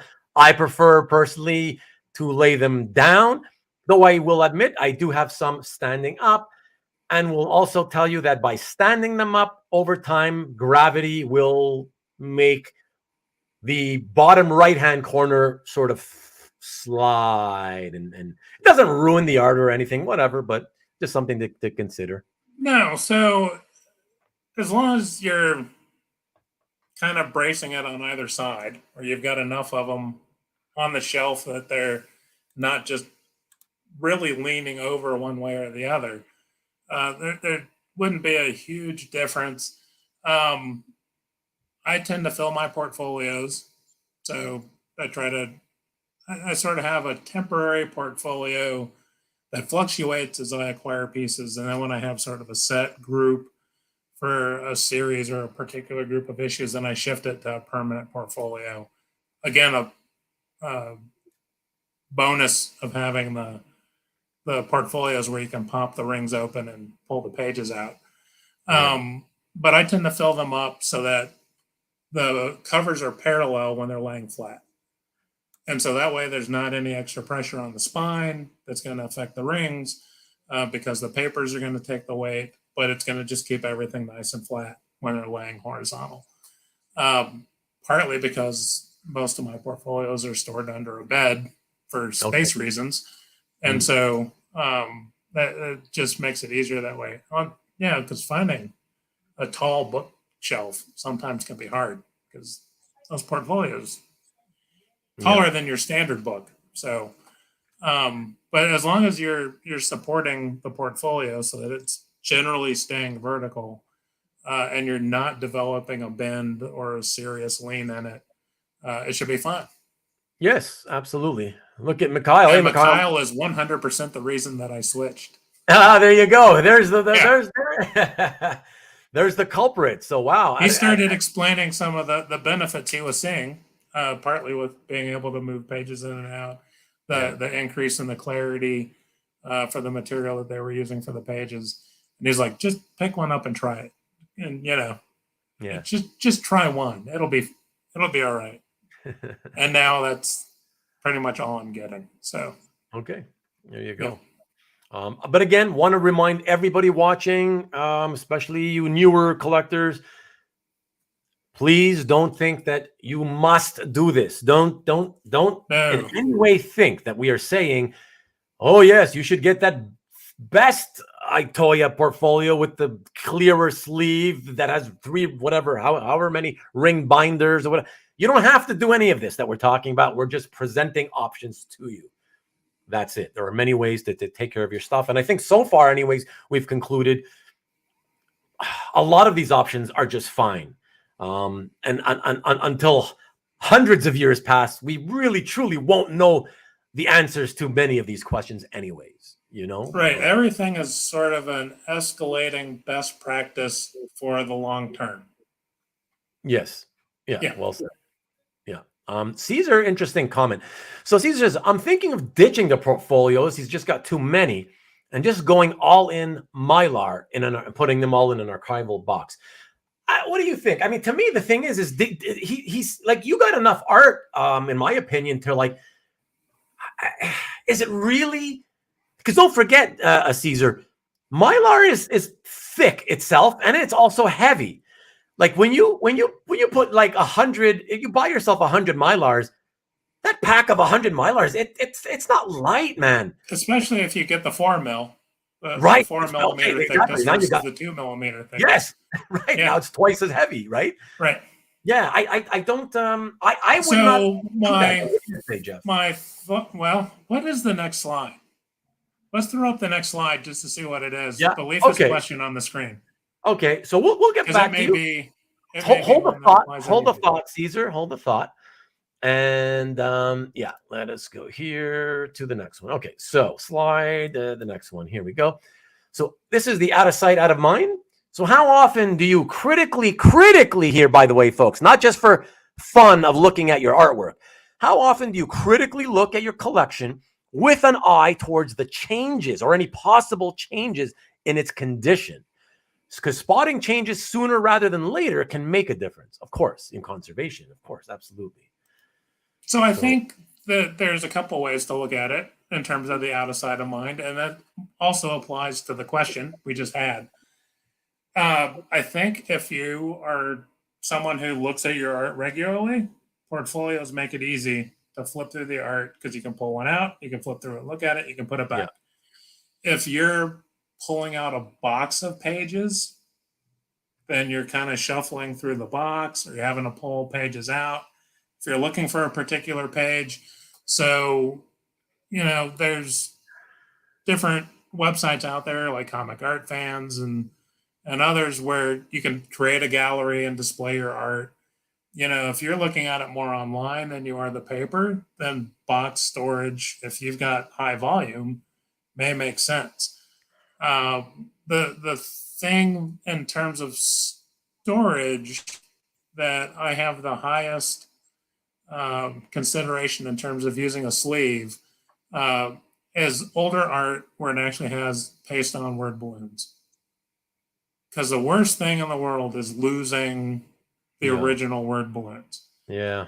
And so if you've got those in a sleeve, if that glue detaches, you're more likely to have it still caught in the sleeve with the art, so it could be put back on later. And so if you're moving to boxes and you're going to be shuffling a lot, then having it in the sleeve might be worthwhile if you've got a lot of pages with paste ups, because as you're shuffling, you increase the likelihood that the older ones are going to start to pop off. And that would be a way to keep specific word balloons tied. Because the other thing is finding a word balloon and then not being able to remember what page it goes to, which is even worse. You have the stray word balloon. Oh, yeah. It's like, I have no idea what page that goes to anymore. Were you here on that episode that I showed people this little box where I keep my paper clips? Let's see. And there it is. A stray word balloon.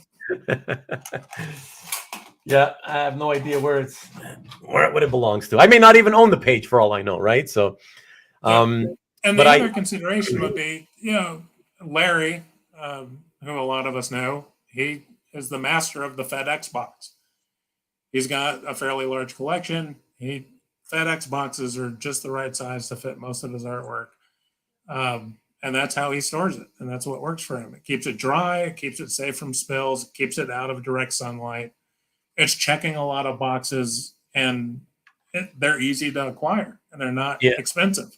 But you know, there are archival buffered boxes out there that you could order. Well, I was gonna, because that's what I wanted to ask you though, because the whole FedEx thing, to me, I look at the FedEx box. I mean, it's not a solution for me. It just doesn't work for me. I don't like it. But in terms of, since we are talking about conservation, would you not say that in all likelihood the interior of the FedEx boxes are not, they look acidic to me? So those There is a lining in them, On the interior? which acts as a bit of a buffer. Mhm.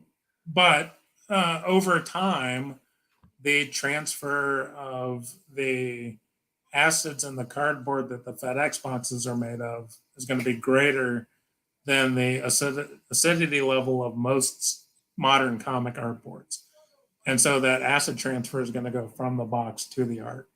But again, that's going to be a long-term consideration. Again, how long are you going to be storing it in those boxes? Okay. But I believe Marcus, I saw out of the corner of my eye, mentioned flat chest drawers, Oh, I didn't. which is another storage solution, especially if you've got a bigger collection. Okay. But again, those are expensive. So you're Yeah. buying furniture to house your art. But that's another solution, especially if you get the steel ones. Again, the wood may have, especially in the finishes, the stains and stuff may have more acidic materials in them that could transfer from your storage media to your art rather than vice versa. Right. Yeah. Thank you for that, Jeff. Or Murdoch. if you're using a FedEx box, here's where the brain is just going to keep going through the problem. You can buy the archival buffered paper, and you can buy it in the ream. So you can buy a ream of 11 by 17 buffered All paper, right. and you could put a sheet of Just paper line the inside of between the the box. box and the Right. first piece of art. Yeah. And you could even line in between individual pieces of art. Yeah. You know, because sometimes, especially on the older art boards, Golden Age, Silver Age, a lot of modern paper is low acidity now. I mean, this has Right. become the industry standard. Standard. Yeah. It's not the case in the older boards. And so it's sort of the ripening banana. When one starts to go, it could increase the chances that its neighbor may start to go as well Right. because of the neighbor off-gassing. And so putting a buffered sheet in between would decrease that transfer. And so when you get a CGC slabbed comic, they put those buffered pages between the cover and the first page of the book and between the last page and the back cover, because the interior paper is of lesser quality than the cover paper. Right. And that helps stop the migration of the interior print bleeding through the backside of the cover and or altering the color of the cover. So, Right. yeah. Okay. Again, there's so many variables, Yeah. which is why you work on a housekeeping plan. And over time, back to our current slide, how often are you looking at your collection to start to see some of these changes? Do I have pages that are starting to yellow? Do I have a humidity problem and I'm starting to see pages start to waffle? Yeah, sometimes if you've got a watercolor piece, it shows up waffled already. So am I flattening it out too much that I'm starting to crack layers of paint or something? So again, it's actively thinking about, with a critical eye, how does my art look, not just from the artistic value, but how does it look physically, condition-wise? And is there something that I'm doing in the way I'm storing it that I can improve to help mitigate any effects that I might be seeing? Excellent. And doing that over time. It's not just a one-time thing when you get the piece. Oh no, obviously, Yeah. Well, you know, maybe not obviously, but yes. Yeah. I would say that if you're not looking at a piece once a year, Right. you probably should. And it doesn't have to be a long inspection. I mean, right. If it's something that's really starting to change, it'll catch your eye when you look at it. Oh yeah, this one's starting to yellow. Or that piece that I have framed on the wall that is a commission that has Copic markers, that one's starting to fade because those will fade really quickly exposed to UV. Right. So maybe it's time that one rotates out of the frame in the portfolio so that I halt the UV damage where it's at and try not to further the path that it's on. Exactly. Thank you, Jeff. Very, very, very excellent way to handle that question. Hopefully that it answers most people's questions who were kind of wondering about that. Murdoch just wanted to quickly say, yeah, I mean, I'm only 2 hours away from Ottawa, but I can't say I know anything about the black fly problem or mud season. So, well, sorry, it sounds like the 6.5 years I spent in North Dakota, which is almost Really? Canada. Okay, Yeah. kind of, Sort of. It's not too far off, I guess. Kind of thought of Grand Forks as South Winnipeg in a way. yeah. You know, Yeah. it's more so than Florida Yeah. as a for instance, for sure. You know, Or Nevada. or Nevada, exactly. Yeah. Let me just quickly see here if there's any. David, what are you talking about, my friend? We should get Nick on an episode and ask him how he stores an art collection that has more value than the golden Fort Knox. Nice. Well, you could just ask him this Friday on the EXP. That's true. Just ask him. He'll tell you. And I did see a question somewhere, scroll by. I'm not trying to pay too close of attention, but I personally do not carry separate insurance on my art collection. And so I don't know the answer because there was a question sort of tied to it. So do you have your art insured, and which storage techniques affect that? Right. So I do not. So I don't know that if you have someone come out to do the appraisal, if they're only looking at the art value or if they're also appraising how you're storing it as to whether you're a good candidate for the insurance. And if you get higher notches for having it protected in better ways. I don't know the answer to that question. Well, there you go. Okay. Which just goes to show there are no experts. No, well, not 100%, right? I mean, no, we can't have answers. There are always more variables than you've come across in your experience, whether individually or professionally. So, which is why we're all always learning. So, yeah, exactly. Marcus says, even if we screw up, there are restoration options for the next generation to restore all the stuff we screwed up, you know? Right. But again, what is the long-term effect of that restoration on the piece of art? Because again, in terms of oil paintings, those have been restored over time. There's a long history of restoration of oil paintings. You know, if you're looking at, let's take deacidification. So you've got a piece of comic art that's turning yellow or brown over time. So the acids that are in the pulp fiber of the board itself are starting to leach out. There is a process where you soak that art in a chemical solution that will deacidify the paper and it will brighten it. Sometimes even back to fully white again, but if not, it will usually, like teeth whitening, there are varying degrees of success. Sometimes that can have an effect on the art itself, particularly if there's markers or alcohol-based markers used. In which case there could be some fading as a result of the restoration. So you got to weigh that in deciding whether you're going to restore or not. But now you've also introduced a chemical element to the paper from doing the solution. And then what is that long-term effect? It's brightened it now, but will that make the board more brittle 50 years from now? Yeah. And the restoration techniques are still relatively young. I mean, our benchmark, going back to the archaeological side of the house, is 100 years. So all the stuff that we're doing is an attempt to stabilize something for 100 years. And the reason I have 55,000 paper documents is we have no computer standard. There's no digital media that we have kept around for 100 years. It hasn't existed in the first place. That's right. But I have gone from punch cards to 5 1/4 inch floppies to 3 1/2 inch floppies and zip drives. None of that media. Who has a home computer that can even read any of it, much less the old software to read it? Right. And so, you know, PDFs are sort of the standard these days. But even Adobe has stopped supporting PDF formats from version 5 version 5 and up, they're still accommodating, but those first 4 generations of PDFs, if you haven't migrated and saved that to a newer version, it's no longer supporting that. legacy software.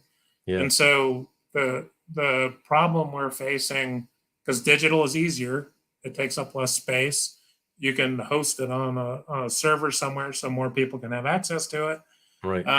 But then that data migration and maintenance of the data is sort of the next generation of problems we're looking at from an archival standpoint in terms of physical archives of paper documents. So, yeah, again, you don't want to take action on a piece of paper unless you're fairly certain you're not going to make a problem worse or introduce a new problem. Sometimes it's better to let a problem persist in its current state because an attempt to restore it could make it worse. Right. So definitely not something, even with my familiarity with it, I do not attempt to deacidify paper documents. I turn to a professional restoration expert in those instances, just because you just want to make sure that you do it right. And particularly with comic art, it's one of one. So, you can't go, well, that other library's got another copy of that book.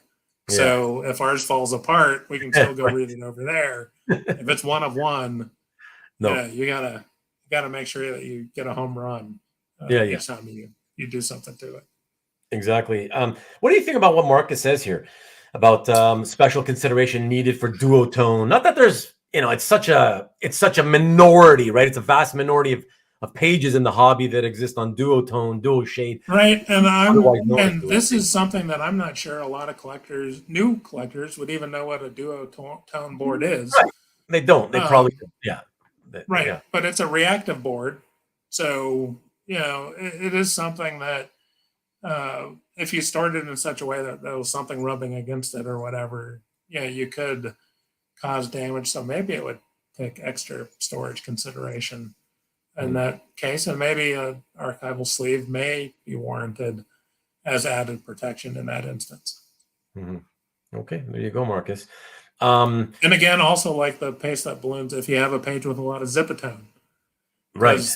That adhesive is a real relatively mild adhesive on the zipatone, but also if you rubbed it, with a not that you go around scratching your arm with a car key, but anything sort of hard with an edge on it can also tear through zipatone relatively easy. So if it's a piece that you're handling a lot, again, you may want to consider having it in the sleeve versus loose. Excellent. Carlos wants to know, can you comment, any comment on hanging art in the bathroom? I like art in the bathroom. Gives you something to look at if you are tired of reading, which is the other thing I tend to do in the bathroom. So the big thing is you're going to have large swings in humidity. Is going to be your biggest factor. Just like Marcus's crotch goblin. Even if that is the Sharon Snyder recreation of the crotch goblin and not the original. So if you frame it, make sure you use a mat so that the art, as it expands and contracts, the paper fibers are going to expand and contract with the fluctuations in humidity. You don't want the art pushed up against the glass. You don't want to frame it flat against the glass. You want a mat to separate it. And also that would be one where I would not put a double layer backing or anything on it. I'd leave it open so that humidity could pass in and out, and that art would have a better chance to breathe. But I would probably put a copy of art hanging in the bathroom rather than your Jack Kirby's. So yeah. I hope that's good for you, Carlos. Okay, I was gonna flip out on this, but I know Sean is a relatively new collector, so I gotta calm myself, right? Maybe you want to take this one. So we're up, and Stain says, wouldn't the best protection be laminating the art? No. So problem Why with not, laminating. Jeff? Why not? Problem with laminating is it's not reversible. Exactly. The laminating film adheres to the surface of the paper. So if you try to pull a laminated thing apart, you'll end up tearing off part of the surface. And so the problem with laminating is some of those things that we've already talked about, like the acid in the paper. One of the ways to help reduce the effect of the acidification is allowing it to breathe.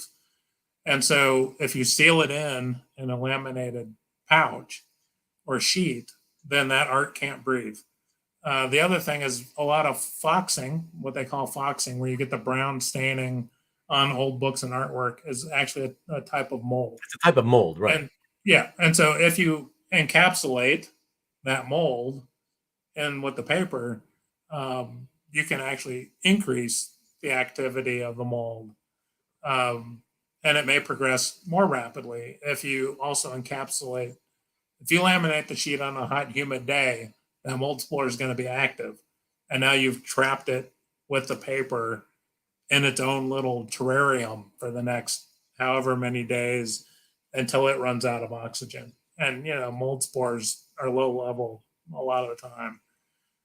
Oxygen wise, they can live in extreme environments for long periods. That would be, but the main thing is it's not reversible. Yeah. And so, if something happened, laminating got damaged or whatever, and it started to separate, the likelihood of the art tearing at that point just increases substantially. Yeah. Also, let me just say, we're up in stain. There's also the added, it's hard to explain, but it's the added element of when you make a change like that, like lamination, to something which is one of a kind. I mean, you've permanently altered it. So it's no longer a sheet of bristle board so much as it's almost like a sheet of plastic in a sense. It's because you're no longer, so as a collectible, that thing is no longer, and I know it sounds funny to say, but it's no longer at risk of having a coffee stain because some coffee dropped on it or something else damaged it or stained it or whatever, because it's permanently covered in that whatever the hell a chemical that they use to laminate. And so in a sense, it's like you've turned, and I'm thinking from the collecting point of view, it's like you've turned a one-of-a-kind item almost into some sort of print. I mean, it's still one of a kind, but it's not the original art anymore because it's not in its original state, I guess is what it comes down to. It's not the original.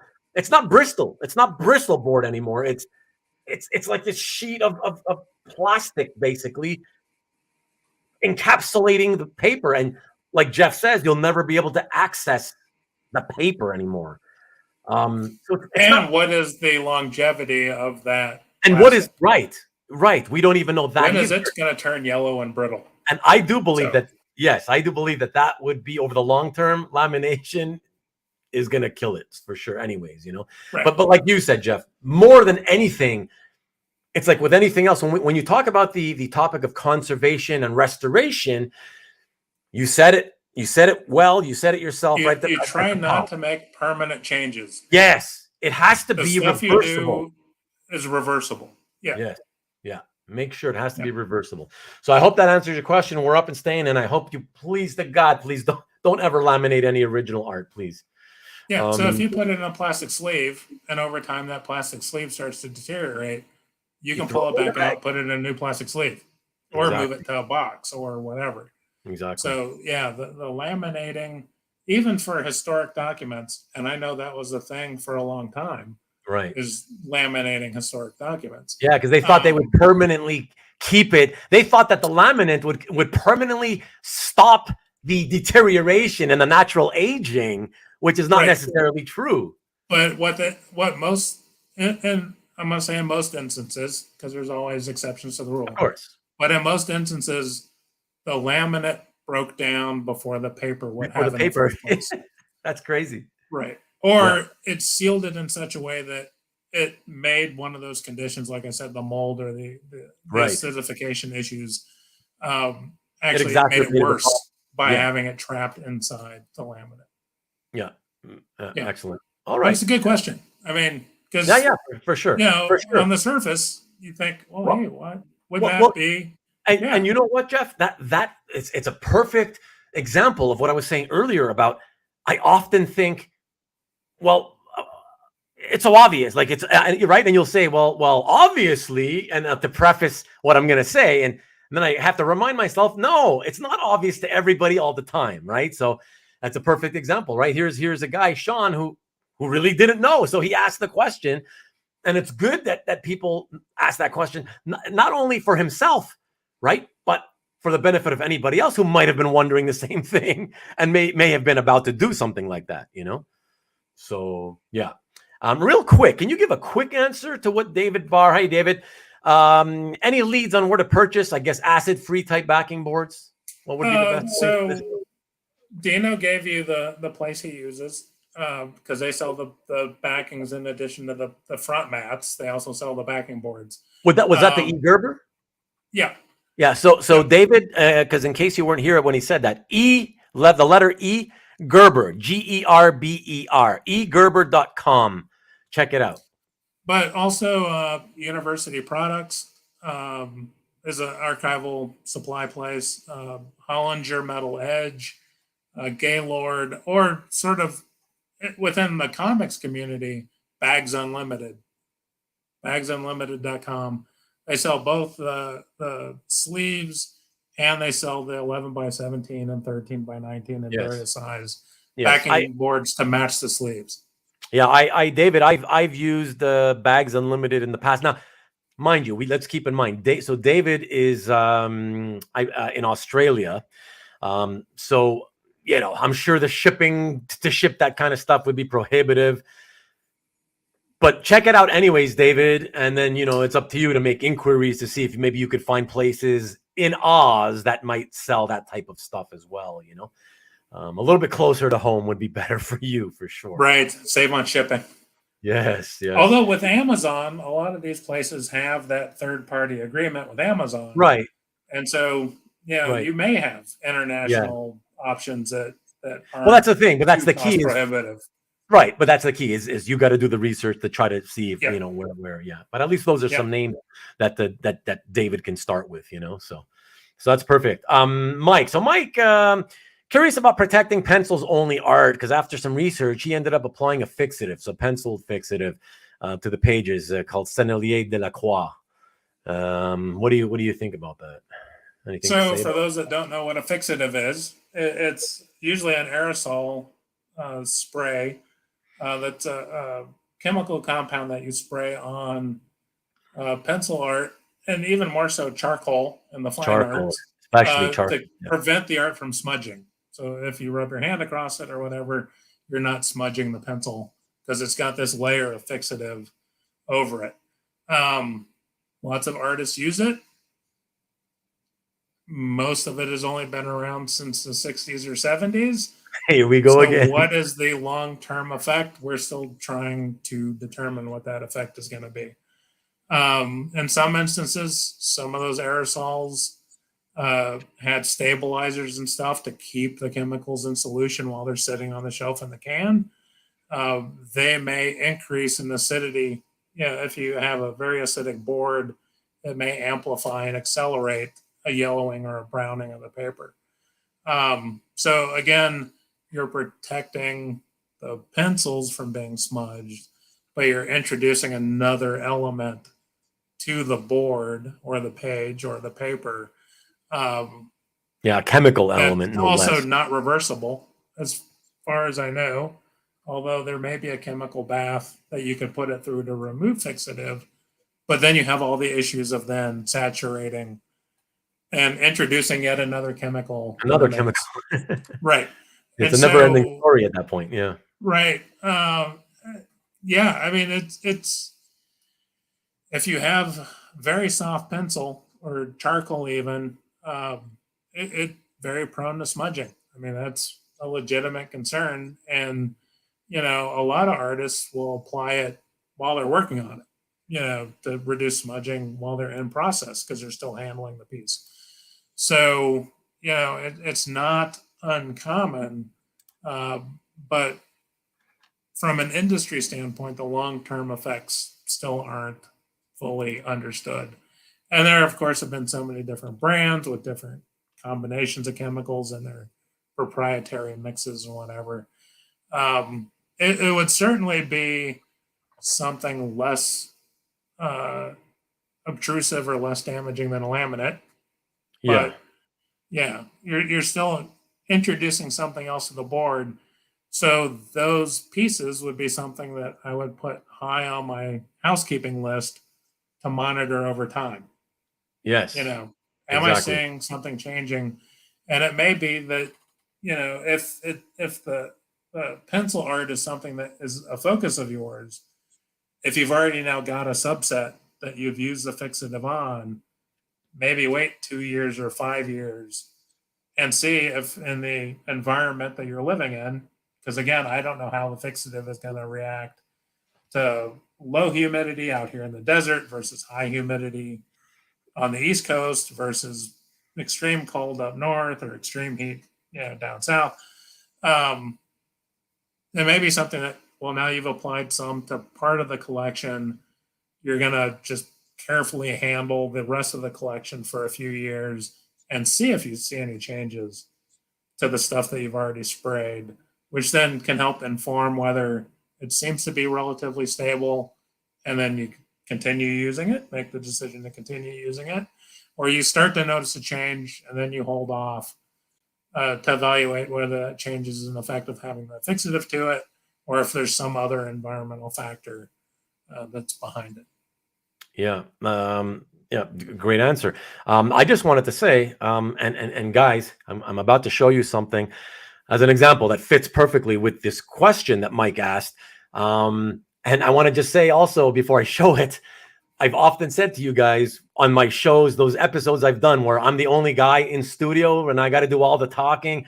And I always tell you guys the reason I'd like to have at least one guest, because while they talk, it allows me to do other things, you know, take care of you guys in the chat, obviously, and do other things. Well, while Jeff was giving his very eloquent answer to that question, it enabled me to pop into this streaming software a scan that I can use as an example to illustrate this point that we're making.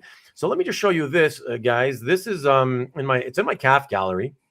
Okay, it's a Dale Keown Hulk, an unpublished Hulk page, pencils only. And I mean, it's small, so you can't really notice a lot, but it's smudged all over. Now, Dale Keown purposely smudged it, basically to like for shadowing. So the Hulk figure it's all like all the white areas. It's got smudging. It's got gray pencil lead smudging all over. But look at it. So it's using it for a tonal effect. As a tonal effect, exactly. Yeah. Exactly. Yeah. And it looks beautiful. And the piece is already 35 years old. It very easily smudged. He did it on purpose because it was so smudgeable. And it's still in beautiful condition. Well, I'm left-handed, so I'm used to smudging my own pencils all the time anyway. Right. I drag my hand across it. You drag your hand. Well, that's it. Yeah. That's right. Exactly. So I just wanted to show for Mike's benefit that, in my opinion, it's like Jeff was mentioning, unless it's charcoal, I wouldn't fear pencil only pieces. I putting them, let's say, in your portfolio sleeve or in your Mylar or what have you. Well, and Ian's got a interesting comment there with his personal experience with pencil pages. Oh, I'm way behind in comments. Let's see. Let me catch up. But one of the recent comments. Okay, my pencils in the portfolio were having smudging due to sliding in the larger portfolio. Interesting. So he's got a smaller page inside of a bigger portfolio. Oh, because you're leaving it in a big portfolio, so it's sliding around. So it slides, as you're flipping or whatever. Yeah. And so by having it in a sleeve that is more proportional to the art size, exactly, inside the portfolio page means if it's sliding in the portfolio, It's the sleeve that's rubbing and not the art directly on the inside of the portfolio page. So that would be a potential solution also. Yeah, there you go. And then so Mike, one that could be reversible, because again, you can pull it back out of the sleeve. Always reversible. So Mike Snitzer, yeah. Again, no right or wrong answers. No, that's right. Exactly. Because everyone is going to have to evaluate for now environment and their particular pieces of art. Absolutely. And what seems to be giving them the best results. Exactly. Now listen, in Mike's case, it's too late. He made the decision and he's already put the fixative on. So at least now, Mike, though, based on what we've sort of presented to you, although I think you did say you did it to all your pieces, you apply. Let me see. I applied a fixative to my pencils, only pieces. Okay, it sounds like it's probably all of them. Anyways, going forward, maybe you might not want to do it, but again, at least you have the option now. Monitor the ones monitor what you and see if there is an effect. Yeah, like Jeff says, hopefully it's net neutral and you have now smudge-free art.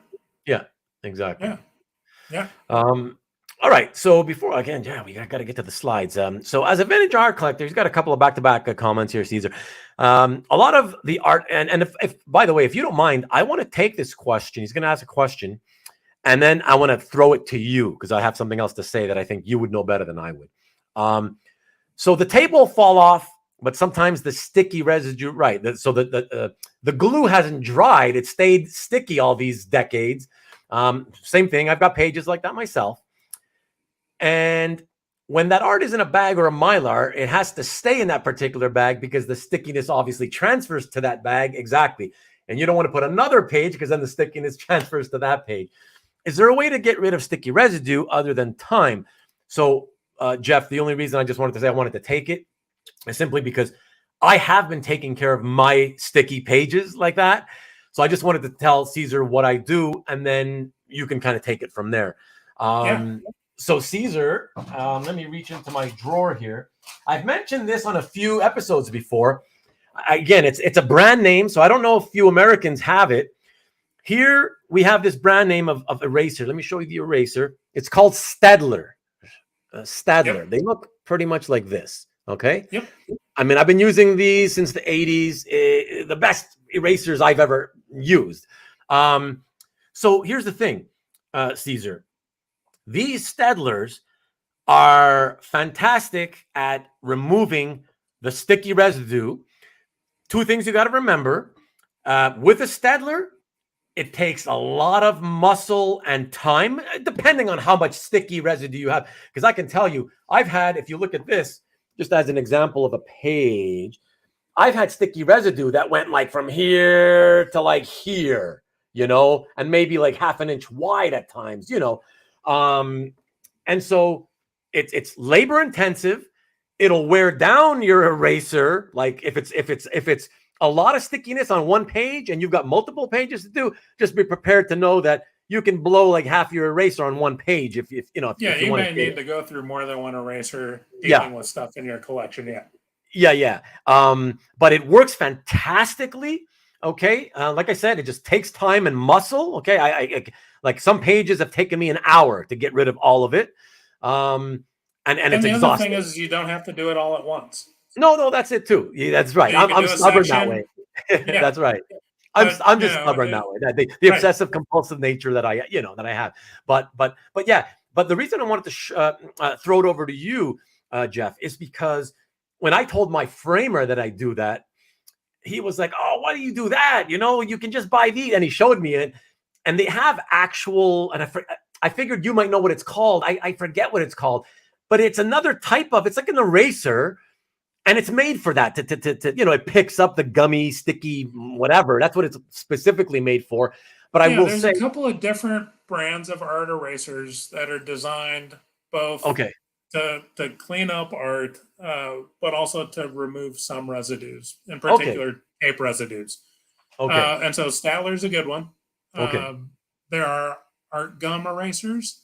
So it's a kneadable eraser. It doesn't keep its shape. It's like a ball of Play-Doh. And so that's particularly good if you got to get into weird angles, if there's glue between panel lines or something. So you can sort of shape it in a shape you want to work between areas. Or if you're working around a tear or something, you can be a little more careful than just sort of the hard-edged, squared, rectangular style eraser. So there's more than one brand out there. Again, you want to make sure that it is a soft eraser and that the eraser is going to work to pick up the residue, and the eraser is going to shed itself into the little eraser bits, and that you're not, it's not a granule size where it will act like sandpaper and actually remove part of the surface of the paper. Exactly. So those tend to be flexible, feel more gummy or rubbery than some of the other erasers. But yeah, I mean, if you just search for those kinds of erasers in a Google search on Amazon or whatever, you can get them at Dick Blick and various art stores in addition. So that would be the way I would go. And you know, it's a hot button issue with some collectors as to whether to leave your double page spreads taped together or to separate them. Some guys fold them in half and leave them in a portfolio that way, so you can only see one half of the double page spread. Yeah. I don't have many. I have elected for the majority of them to leave them taped until the tape separates. Because usually what happens is the paper part of the tape or the cellophane part of the tape will separate from the glue at some point, like you were just talking about, so that the tape degrades naturally, and then I remove the residue. Because if you try peeling the tape before it starts to break down on its own, then you risk peeling off part of the surface of the paper or the board as you're trying to peel the tape. So, you know, as the tape starts to deteriorate, then you can sort of work to mitigate and remove the residue. I think is probably the better approach. But again, that's just my personal experience and preference. Excellent. And yes, like Rick says, please don't hole punch your original artboards. Please. I have some that are hole punched. I want to believe that it was part of, you know, at some point at the Marvel DC offices, right? They didn't care about it. It was just it was a byproduct of, you know, or that's how the artists stored them. Right. Whatever. The artists originally had them. Yeah. Exactly. I want to believe they did it. And as long as they did it as part of whatever their production at the publisher, whatever, it's fine. It's too late. You can't do anything about it. But please, as collectors, don't punch holes. Don't tear your art on purpose. You know, don't damage your own art. That's it. It's on get a bigger mat or a bigger sleeve. Don't trim the borders off. Yes, exactly. Don't trim the borders just to try to fit it into places. Yeah, exactly. Okay, excellent. And we're up and staying. He was mentioning that the reason he was asking is because he had once had his birth certificate laminated. Okay, that's what he's asking about, the lamination, right? And he says, "Oh, it still looks great," or whatever, and that's why. But yeah, but again, we're up and staying. Who's to say? We're talking about art now, right? Like collectibles that, you know, we want them to last forever. Who's to say that a laminated piece of art wouldn't sort of suddenly destroy itself because the laminate degraded and destroyed the art 100 years or 75 years or whatever from now, you know? Again, most of what the concerns are, other than direct impact, again, spilling something on it, tearing it accidentally, is really long-term consideration, because all things break down over time. You know, my knees are not what they used to be. And I got a 20-year-old car. Me too. That just had a string of repairs that has now canceled my art budget for the next couple of months for the most part. But, you know, things break down over time naturally. And, you know, the art is going to be the same way. And so whether it's the artboard itself or the media that was used on it or the way that we're storing it, and the key is just monitoring over time, and if you start to see something developing, then address it, but in a way where it's reversible. And laminating Once you laminate it, it's laminated. There's no going back. So that would be my one, hesitation is it's a coin flip. Is that laminate that you use going to be stable over the long term? Exactly. Or is it going to be something that breaks down sooner than the paper would have on its own? Exactly, which is always a concern when you're dealing with chemicals, right? Chemical is a chemical, you just don't know, right? So, Caesar, just real quick, I wanted to let you know, I thought that was funny that you mentioned that. I also have had, maybe it was the same seller, but I've also had people send me art saran wrapped to a board. And yeah, I wasn't worried though, like you.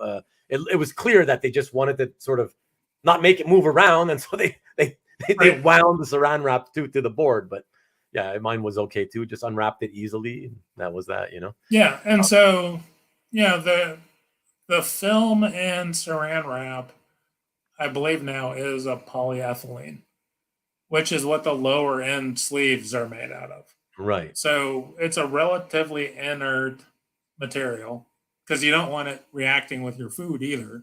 No, yeah, exactly. And so for short term, you've now put a protective barrier. One thing, with the short term consideration is if you do sell it, you then have to ship it. Right. And one thing that I've seen a lot is art that is shipped without a sleeve.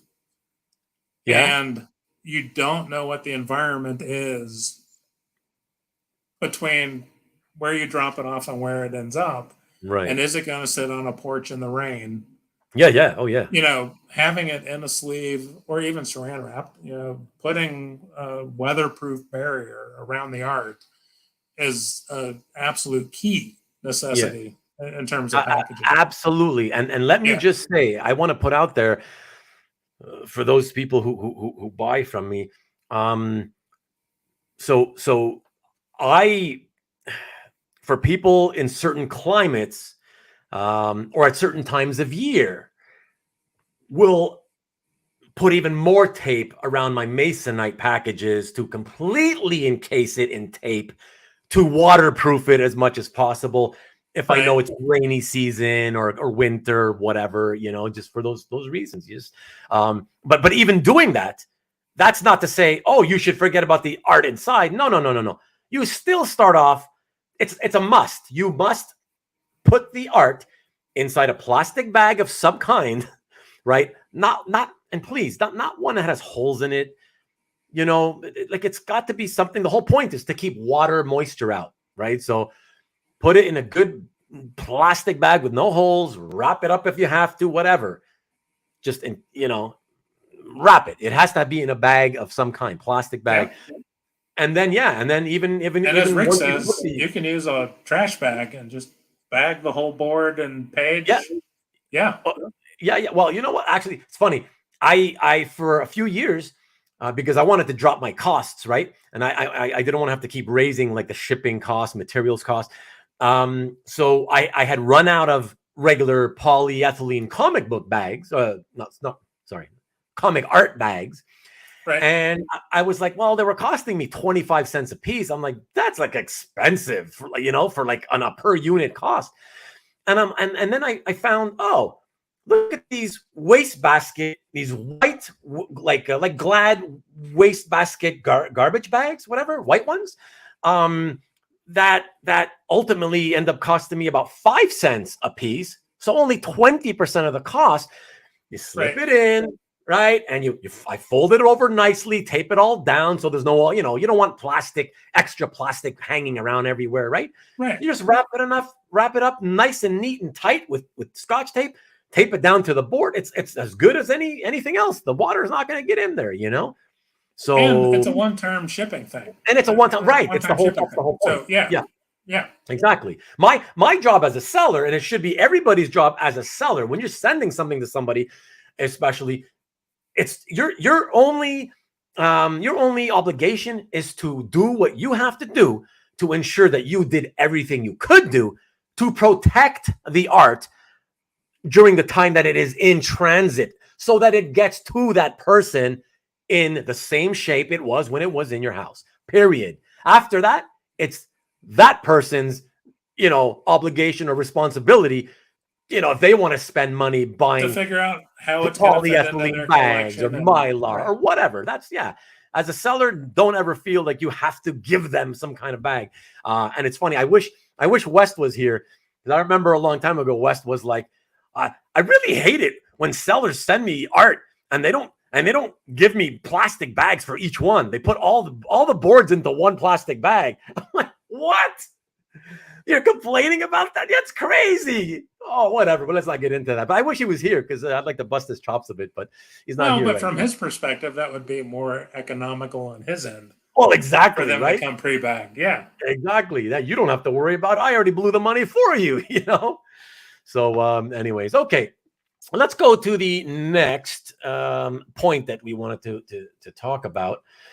And that would be here. Let's see. So I believe that would be 4, 1, 2, 3. Yeah. So what is the volume of your collection? Thousands of pages? Maybe hundreds? Because that's still a lot. Your best friends, if you are a volume collector, if you have a lot of volume, your best friends may be clean boxes. There we go. Portfolios, as you've mentioned, and sleeves add weight to a collection, and they also add volume. So if you have a comic board stacked on a comic board, stacked on a comic board in a box, it takes up less space than a board and a sleeve and a portfolio page ad nauseum. And so, if space is an issue, and storing your collection, a clean box or a bin might be the best solution. And again, if it's not something that you're flipping through and handling all the time, and it's more long-term black hole kind of collecting, where you buy it and you put it away for a while, that could be the best answer. And also, it's pretty economical, because you can put a lot of pages in one box. Again, you can use an off-the-shelf box, and then you can figure out whether you want to put any other material in there to buffer it. Or you can go to any of those places that we've been iterating throughout the episode. University Products or Hollinger Metal Edge or Bags Unlimited, and they sell acid-free boxes. So the material the box is made out of has reduced acidity, and typically there's a lining inside the box that's applied that's calcium carbonate, so it is pH neutral, and it mitigates any transfer from the outside of the box in towards the art over time. It's got that added buffer in there. And so again, if you're trying to store a lot of pages, or if you've got if you're a collector who's collecting whole books and you're not going to flip through them regularly, they sell, 25 or 50 page depth boxes that you could put a book or a couple books in, and then you could label the side and be able to see a stack of boxes easy and figure out which ones you want to pull out when the time comes to look at stuff. So, again, everyone's going to have to evaluate the needs of their collection, and there's just different options depending on what fits your needs. Yep, that's it. Yep. Excellent. So we're going to go on to the next slide. So that might be how Nick does his. I mean, somebody will have to ask him on Friday. It seems like Nick has a fairly large collection. Yeah. And I think we've seen, folks talking with Mike Berkey, and he's always got stacks of art behind him on his desk. Right. And I think he tends to do sort of Rubbermaid bins. Again, you keep dirt and spills and stuff off of it when he's not going through it, scanning it to upload onto a site and stuff. So, so my collection certainly hasn't reached the thousands of pages level yet. So I have not shifted beyond portfolios, but, again, you have to evaluate your particular need. Yeah, exactly. Okay, excellent. Thanks, Jeff. I just want to go really quick, even though I'm already so behind. But we're up in Stain because he's so new. So he asks good questions. That's important. So I don't know if it's beyond the scope of the show. I don't think it is. But any advice if a page gets damaged in your care, like if I spilled liquid on a page, wipe off or dab, or what should be done to limit the damage? Jeff, I just want to say, if I may, take it really quick, and then you say what you want to say about that. For me, we're up in Stain. I always think of it this way. Forget the fact that we're talking about collectibles or your original art. Even pretend it was a something you spilled the liquid on your rug, your carpet, or what have you, right? Anywhere that can be absorbent. I mean, the general rule is never wipe, always dab, and try to absorb it and lift it off, right? This way, off, take it off. Don't wipe it, because wiping, all you're doing is you're spreading it into either the paper or the rug or the carpet or whatever. Yeah, you certainly could be pushing it into the material. Yeah. In addition to anything that is not stable on the surface, again, pencil or charcoal or watercolor, because you can sometimes rehydrate watercolor. Yes, exactly. Then you're going to smear whatever was on the surface of the board. Right. So definitely dab if you have that instance. And, at some point, all you're going to want to do is get it to dry out and try to have it dry as flat as you can. And so, I mean, that's how you're going to conserve it without then going to that next step of restoration, depending on the level of damage. And restoration is like a whole nother episode. A whole nother episode that you would need to find a different expert on. So, yeah. Tariq says, is there a larger size Itoya portfolio that allows to fully display DPSs without folding them? Absolutely. Yep. There's they pretty much, I don't think they go up to full theater one sheet size, but they make some fairly large, pretty large ones that for even the mini and half sheet posters. So certainly I've seen guys that have bought them that you put them in, instead of portrait, put them in landscape in the page, but you certainly can have them unfolded and slide them in. So there you go. And Mikhail had already answered him 12 minutes ago when he asked about it. So perfect. When that comment first showed up. Thank you, Mikhail. I appreciate that. And the other option is, if you want to display it in a standard portfolio, is get a photocopy of the second page, so you can store it folded in one side, but then put the photocopy of the other half to display in the portfolio. There you go. Okay. Some old comments about yes, please, weatherproof and shipping. Luckily, no damage yet, but it's always a fear. Exactly. Yes, always assume it's going to get soaked. Yeah, there you go. That's it. Some people just don't care, or just don't even think. They're just not even. And I think that's usually the case. Is you look outside, it's a sunny day. You don't even put two thoughts of what it's going to be 5 days from now, or whatever, or in a different part of the country. So.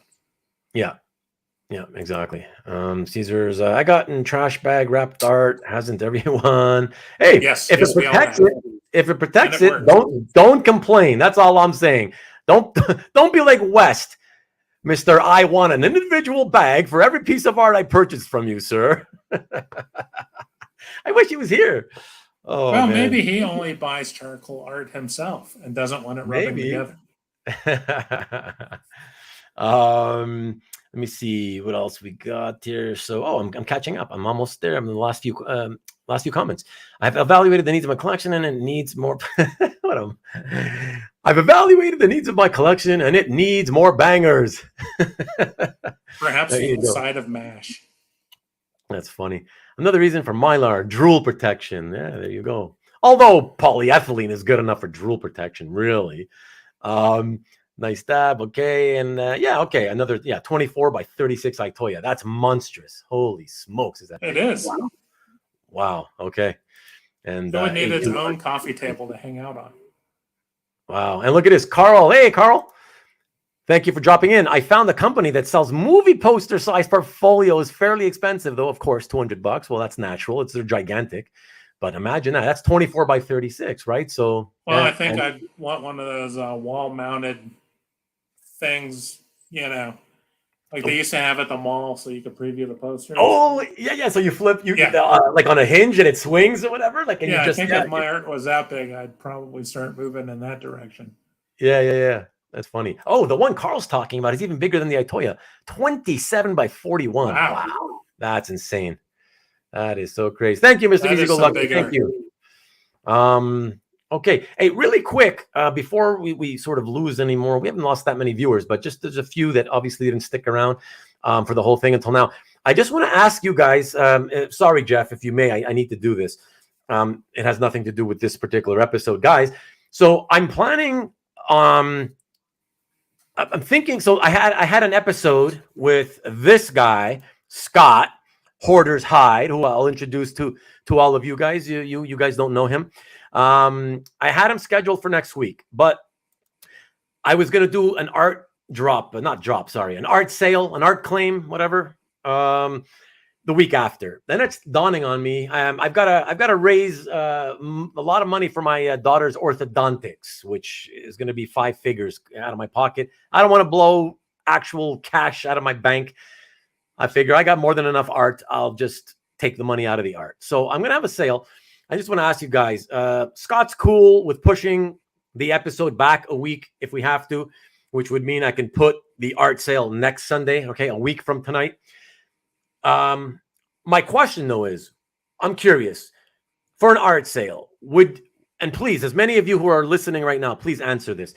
Would you prefer the art sale at my usual time, right? So 5 o'clock Pacific, 8 o'clock Eastern on Sunday night, or would you prefer it, say, either Saturday or Sunday, 9 to 10 in the morning Pacific, noon to 1 p.m. Eastern, or even Saturday at night? So that's I'm just trying to see what's the best time out of all those that it's more likely that I would have more buyers, more potential buyers, people who are, people who want to look at and potentially buy art for sale or whatever.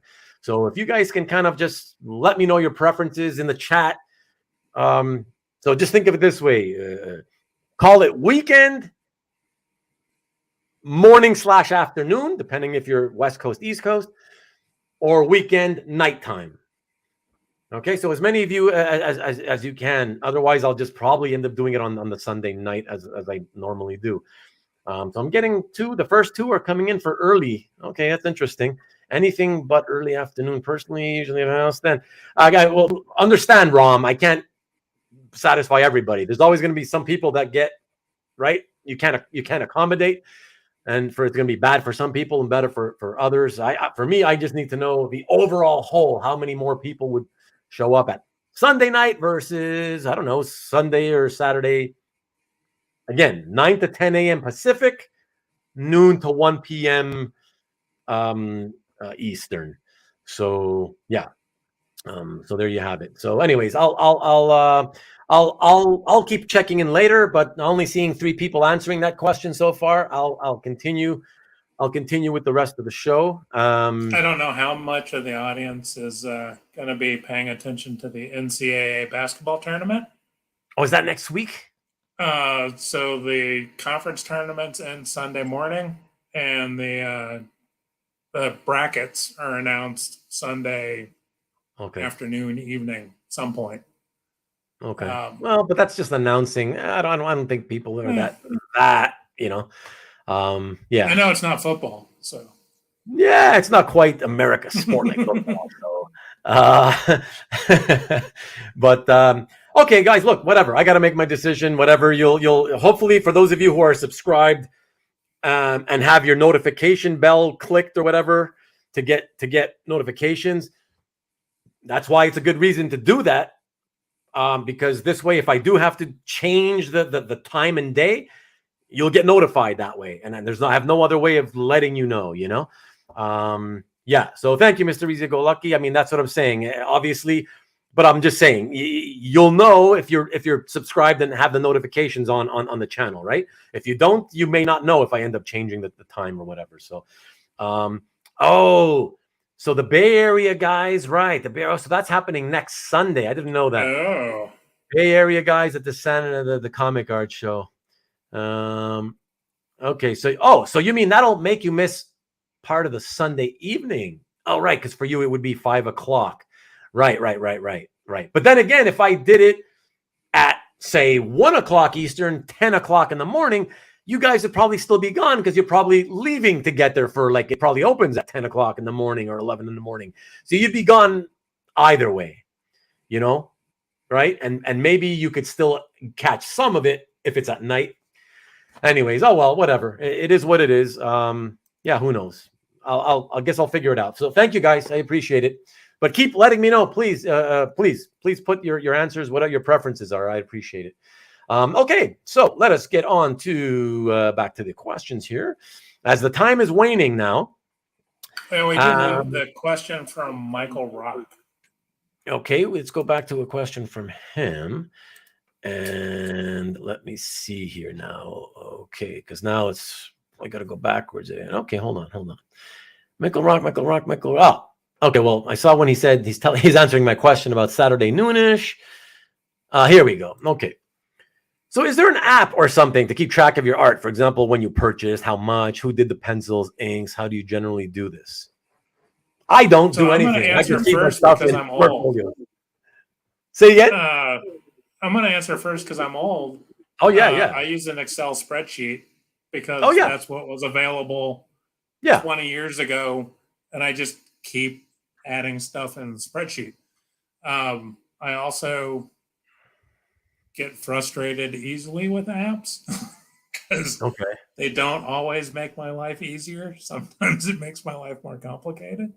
So I've just maintained my Excel spreadsheet through the years, and that's where it's at. So I don't know if any of the younger collectors in the chat, like Ian, or someone, wants to pipe in, or with you also having the role both as collector and dealer, if there's some other piece of software that you use to help keep track of stuff. Nope. I just keep everything in portfolios. And so, for example, like with the dealer inventory for the artists, right, that I've sold for, it's all just in portfolios. And, so this portfolio is for this title, this portfolio is for that title.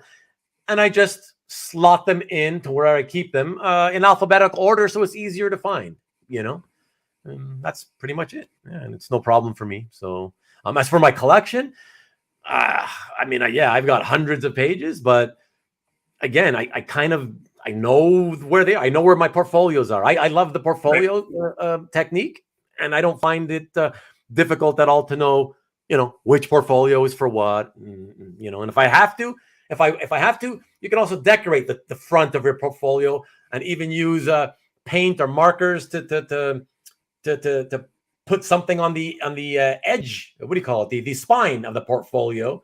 So Kyle introduced me to those new polyglass edge portfolios. Right. He also recommended the Dymo label maker because oh boy, that's another added layer of fun. Doing labels for all label makers. Yeah. But that's great. If you keep them, for people who do keep them in portfolios, labeling your spines is actually perfect. I've seen a lot of guys who do that. So, but as far as down to the page level, tracking the price you paid, I don't know about you, but most of the art that I've picked up has been from the artist or the artist rep. Right. And typically that price is penciled on a back corner somewhere. Right. But, and I generally have a pretty good memory of ballpark what I paid for a piece. But again, I just track it in an Excel spreadsheet. So. Marcus says that spine papers are flippable on the Itoya. There you go. They are. And the old ones, that's what I used to use. Yeah, as far as the cost, Sharpie it. With a Sharpie it, right? Yeah. As far as keeping track of things, of your costs and all that, I'm even older school than Jeff is. He at least uses Excel I never learned to use Excel. So I opened up a Word document and I just do it in Word. And okay, this is this page. And I write the page and title, issue and page number, dash, and then the price I paid in American dollars in brackets, and then another set of brackets for the price, with the Canadian equivalent of what it was worth at that moment in time. The cost in loonies. And that's it. And that's it. And it's a long ass Word document I've been maintaining for over 20 years. And that's it. So yeah, just whatever works for you. That's what's good. Yeah. I'm sure someone out there has developed an app. Look at Jesus. Hey, Jesus, good to see you, sir. He uses a database app. Yeah, because they have these things out there. I know they exist for comics, right? They exist for comic books. There has to be something that you could, that exists that you could easily adapt for your original art collection, I would think, Yeah. And Scott says there is a personal notes section that exports. Oh yeah, in CAF. And you can use it for a binder page or whatever. The CAF export will do purchase date and price if you have it in there, right? Yeah, it's just that most people have never bothered to do that. So that's the thing. Yeah, if you take the deep dive into the settings and the detail you can fill in on any given piece, there are fields for that in there. So yeah, and Ian, he mentioned there's this thing, CLZ for comics. Well, there you go, Okay, so the time is waning, fellas, and we still have a few more related topics to get to. So I'm going to jump ahead and let's take that next topic. As I believe is this one. Okay, so do you have unsupervised small children with chocolate-covered hands and crayons? Mylars might be right for you, or a walk-in safe, even better. Exactly. So just something else right? Something else that, again, different people have different situations, and some people don't have kids. It's not a concern. Do you have kids with chocolate-covered hands? It might be a concern.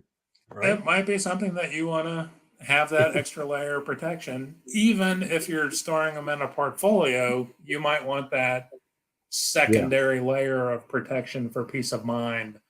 If you see the kid going to with the crayon, you may have a few extra minutes to catch them in the act before they get it out of the sleeve, even if they get it out of the portfolio. So, it's, again, everyone's individual consideration. Dino was talking about using the 4mm Mylars because he wanted the extra rigidity to help prevent bends and folds. If you're putting them in a portfolio, you could probably use 2mm. Typically, those are cheaper because you've already got them inside of a page. So, you don't necessarily need that extra rigidity from a 4mm product. Yeah. So again, evaluating, and then the one thing with sleeves that I do personally is I insert them from the bottom. Oh, so the open end is at the bottom of the page, and the sealed end is at the top of the page. Oh, I see. Because if you have it in a portfolio and you spill something into the portfolio, you would just spill right into the sleeve if both openings were oriented up. Or if someone's holding it and they're walking around with it and then something gets spilled, again, it's more likely to spill in from the top than from the bottom. Right. And so by doing it that way, there's sort of that extra thought process of orienting it so that you don't have both open ends facing the same direction to cut down on potential spills or issues. Right. Yeah, Ian's right. Yeah, there were redundancies created in my house for that reason. Yeah. Because Ian does have younger children. So there's a house where you might want to be considerate of these options. Absolutely. Right. And Scott makes a great point, right? New collectors especially should start keeping details right now, right from the beginning. Absolutely, you should. Right? Because you don't have hundreds and thousands of pages to worry about, like, oh, God, I got to do that. No. My record keeping was atrocious, and I have no clue how much I paid for 90% of my stuff. There you go. That's it. You don't want that to happen. You're a new collector, man. Do things the right way from the beginning, and you'll be way better off. It's as simple as that. Right. Because at the beginning, I think there is the mentality of, oh yeah, I just acquired this piece, I'm going to keep it forever. That changes over time. Yeah. For most of us. And so having that benchmark, and the other thing is, I took a 10-year hiatus from the hobby. Mm-hmm. So I was a collector, I was a Comic-Con exhibitor, etc. And then I walked away from it for about 10 years and got back into it during the pandemic because I was sitting at the house with nothing to do. Yeah. And so I kind of got back into the hobby. And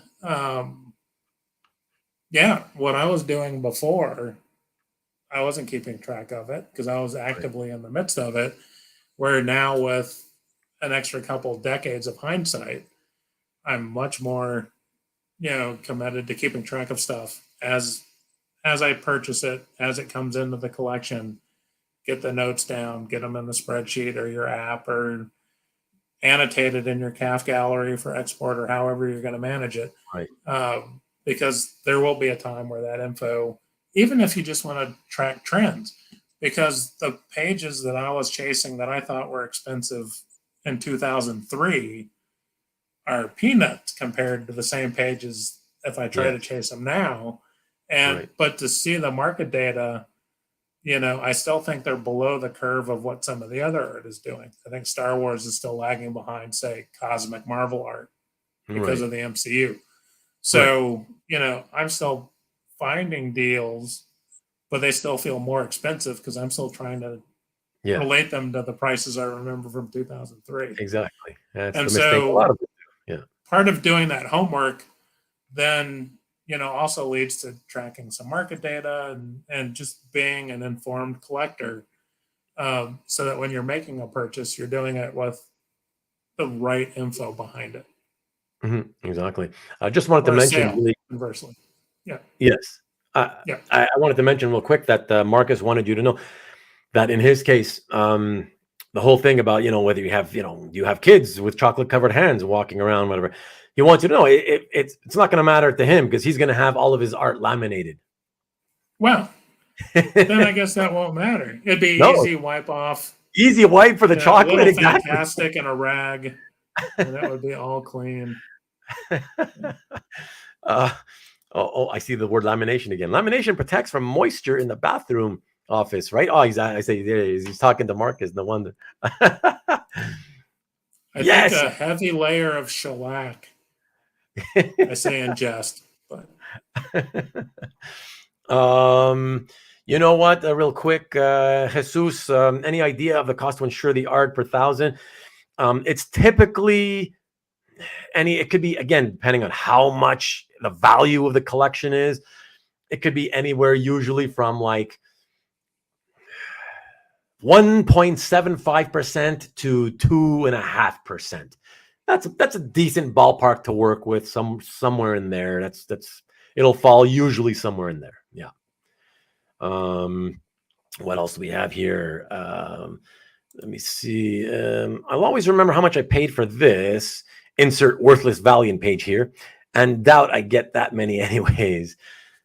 That's why you gotta do it from the beginning. Do the right thing right from the start, and that's why you don't have to worry about what you paid for all this stuff afterwards.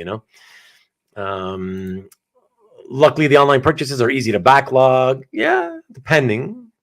But missed recording exact prices at shows. That's another thing. Learn that the and the online stuff is, but eventually dealers update their website, and then art comes down. Yeah, at some point after it's sold, or it's marked as sold, and you can't see the price anymore. Yeah, and eBay only retains auction listing info for a certain period before it just disappears into the ether. That's exactly it. So, yeah, exactly. And we're up at staying. Yeah, all your laminated art could be used as placemat. Exactly, because that's essentially what you would have. You would have a collection of placemats, not original art anymore. So I'm glad you're the fact that you're joking around about it tells me I can feel confident that you will not be laminating your pages anytime soon. Which is Jeff, we've done something. We know for sure. Or he'll have the coolest set of Don Heck X-Men placemats out there on the market. Right. For me, I bought pages because I like them and collector's value. Yeah, the collector value never entered my equation. It's true, but it ultimately, at some point, you're not going to get buried with it. It's good to know, depending on who you will them to or whatever, whoever ends up with them. It's good to know, right? So it's always just better. But I think the practice of logging it when you get it also tends to lead to you tracking where the market is, so that you don't undersell when it becomes time to sell. So you also aren't going to lose out on where you're pricing your art when it comes time to let it go. Right, exactly. What's up, Tony? Good to see you, sir. And oh, Tony, you laminated your collection since we last did our show. What was it, like 3-4 weeks ago? We did our show together. You went out and laminated. Laminating session. Just warmed it up and started feeding it through. Big rolls in the back.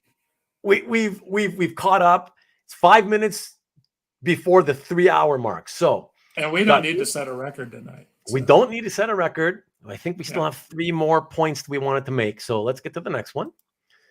So, do you live in tropical conditions? Dehumidifiers or desiccant packs might be right for you. Right? I mean, or air conditioning. Or air conditioning. Or conversely, if you live in a really dry area, you might want a humidifier. Right. Yeah. Again, the art, like yourself, is going to be happy when the temperature and the humidity and all is relatively stable. Yeah. So if your home heating and air conditioning system is doing that for you, your art's going to be generally happy. So. Right. Apparently, Pizza Hut crayon placemat art will be collectible of the future. Well, somebody, maybe we're up in Stain. He's gonna have to open up a restaurant, and that's what he's gonna have. Some use for his collection. He'll be using them as placemats for all the customers. That's right. That's funny. Ian, I have a laminator. Can bring it to Bay Area Art Show. Yeah, and just start pulling. Ian has made me a bookmark. I will attest. It is a nice laminator. Yeah, man. And just start, as long as you start pulling the art from the bins of the dealers and just start laminating those without asking them. That would be the best. Right. Marcus says, any questions, Stanley? He took off. He's going to come back later. Stanley should be tuning back in. We're at the top any minute now. Yeah. Pretending that he was here all along. And not because I've called him out on that, he'll be saying, no, I had to get some supper. No. Yeah, okay. Okay, so let's see. That was a quick one, so that's excellent. And let us get to the next one. That's the second to last one. All right, so I like seeing my art in frames. Am I doomed to destroy it? Nope. But there are better ways to frame it or considerations on where you hang it to reduce the risk of UV damage, of course. So would you like to expand on that a little bit, Jeff? Well, I think Dino covered a lot of that in his presentation. Yeah. Keeping it out of direct sunlight, in terms of matting, if you can have an archival acid-free mat, so you're not introducing more pulp acids to your art, not framing it directly against the glass. Oh, God, Some art, and I'm not an art specialist in the museum fine art sense, but my understanding is that oil paintings do better when they're not in glass. Right. Because of the way that the oil paints off gas. And so doing a standard framing on an oil painting is better than putting it behind conservation glass.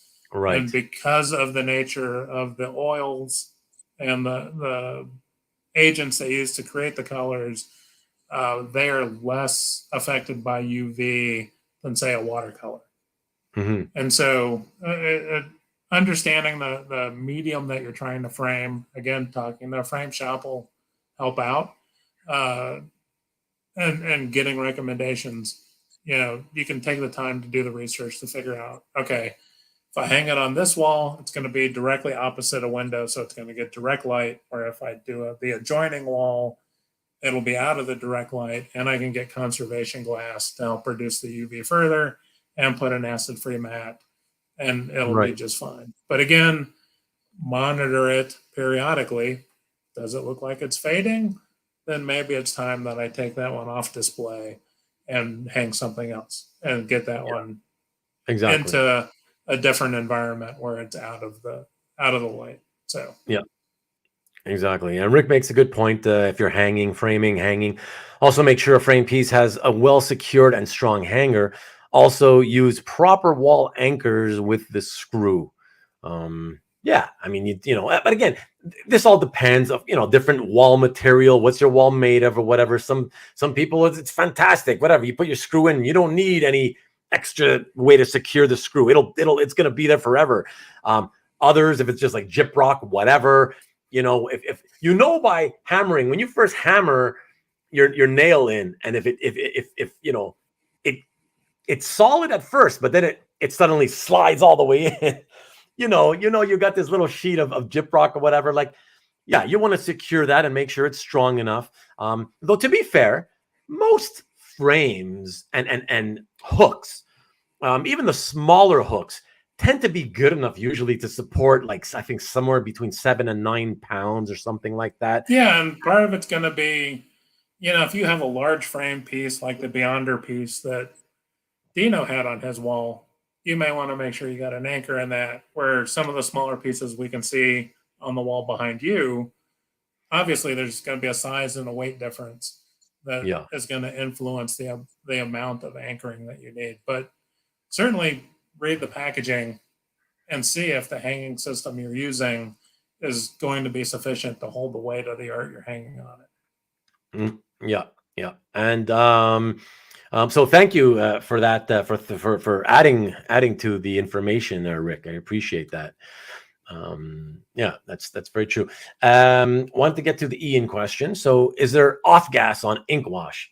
I mean, ink wash is just, you take it, go ahead. Well, so if it's true ink wash and you're using a permanent ink, particularly if it's brushwork or a wide pen or whatever, then that ink is pretty stable on the surface of the board. If they have large areas where they've done fill-in with blacks, with a Sharpie or something, then Sharpie's definitely off gas. We smell it anytime we crack one open.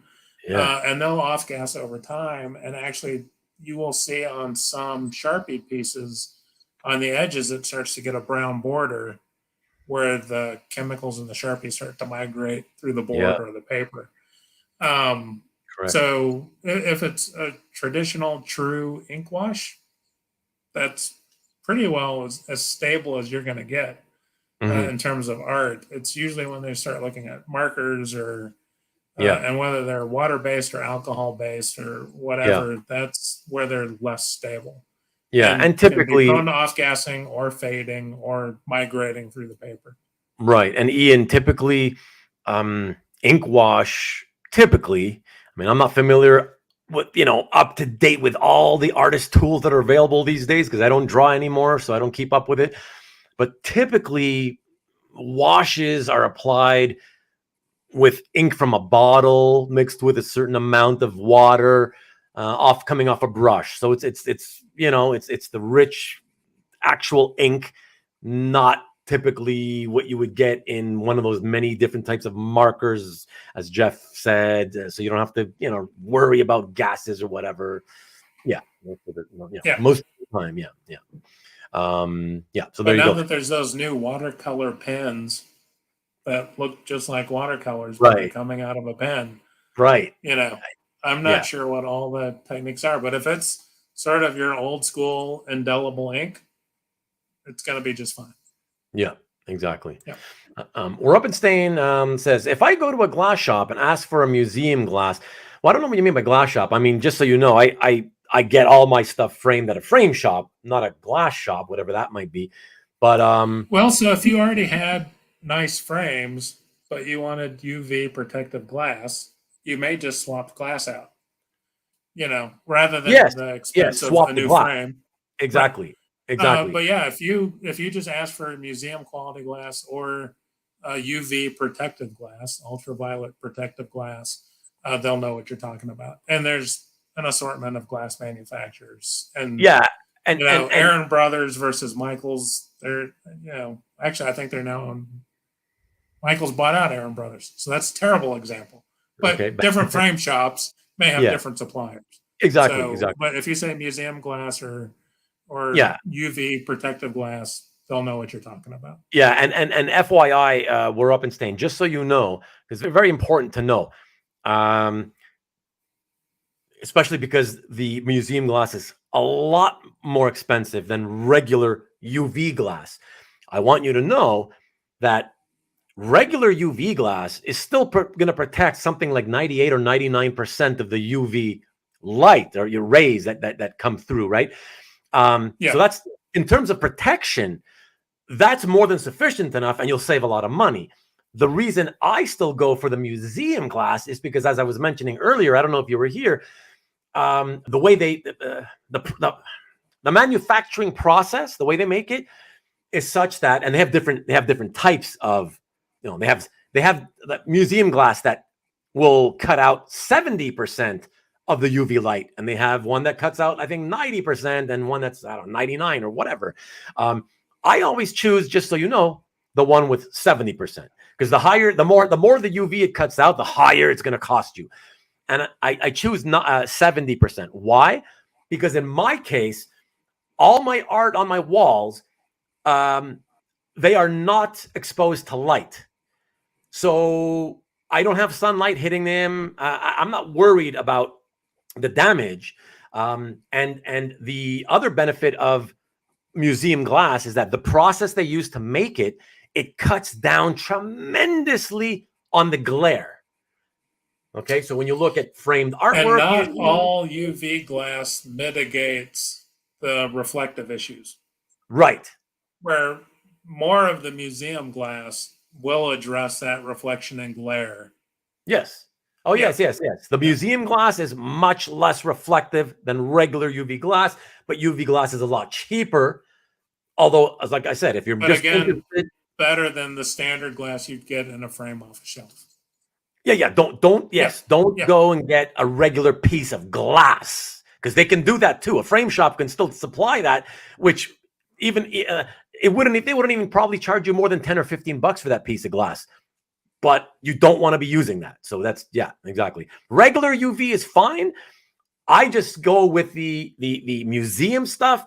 Again, not for the protection, but for the look, because it cuts down so much on glare. I can actually look at my paintings without always going like this, trying to stand at different angles. Without seeing the ghost of you inside the... Yes, the ghost of me. Exactly.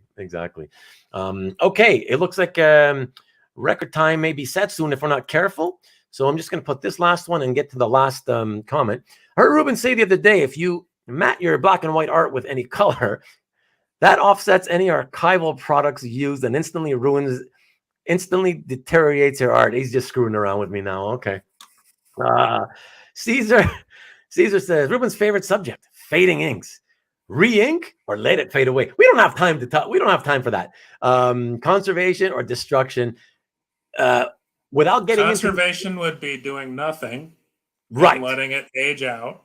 Yeah. Restoration. You can't. It would be something completely different. Yeah. And it would be irreversible. Yes. Do not re-ink your art. I hear tell that one of the guys that likes to re-ink art is going to be at that San Francisco show there next week. Do not pay somebody. To me, that's just destroying it. Whatever. And yes, I do believe it is better to let it fade away. It's not better to die than to fade away. It's better to let it fade away. In my opinion, it was never meant to be art to hang on your wall. It's byproduct art for the comic book. Okay. It's sad if it happens. Yes. But at least it will last faded for as long as it has to continue lasting as a faded piece of work. Okay. At least it'll be the original fading piece of work. Better than to have a much darker and freshly looking inked piece of art, which is no longer the original. It's going to be some sad. You could easily commission someone to do a replica page. Right. If you want that. And duplicate it on a separate board. Right. Yeah, don't have fresh new ink traced over the original. If you do that, you've destroyed. You're talking about, oh, but if it fades away, it's gone. You want to just let it go and get destroyed on its own? Yes. If that's what's going to happen, then that's what's going to happen. Better to do that than to take markers and trace over them. Then all you actually have is an original board that once had an original published drawing on it, but which now has a freshly inked tracing by some Joe Blow nobody of whatever art used to be there. It's no longer the original. Why would you ever think that that's okay to do? It blows my mind. But anyways, yeah, don't do that. Well, but that's a whole different mentality. Yeah, it just that's a whole show right there. That's the whole other show. Is. But okay. All right, so the last one here, guys, to wrap this all up. So I recognize that most damage or deterioration is long-term, very long-term, and I may never see it. Should I care about doing something now so that it guarantees its survival for the 5th or 6th or 7th generation owner after me? So I don't know. Should you? That's basically the answer. You know, what's your outlook? What is your outlook on this? Is what it comes down to. You know, in terms of how much do you care about whether it lasts for 500 more years after you die or whatever, right? Like, do you care?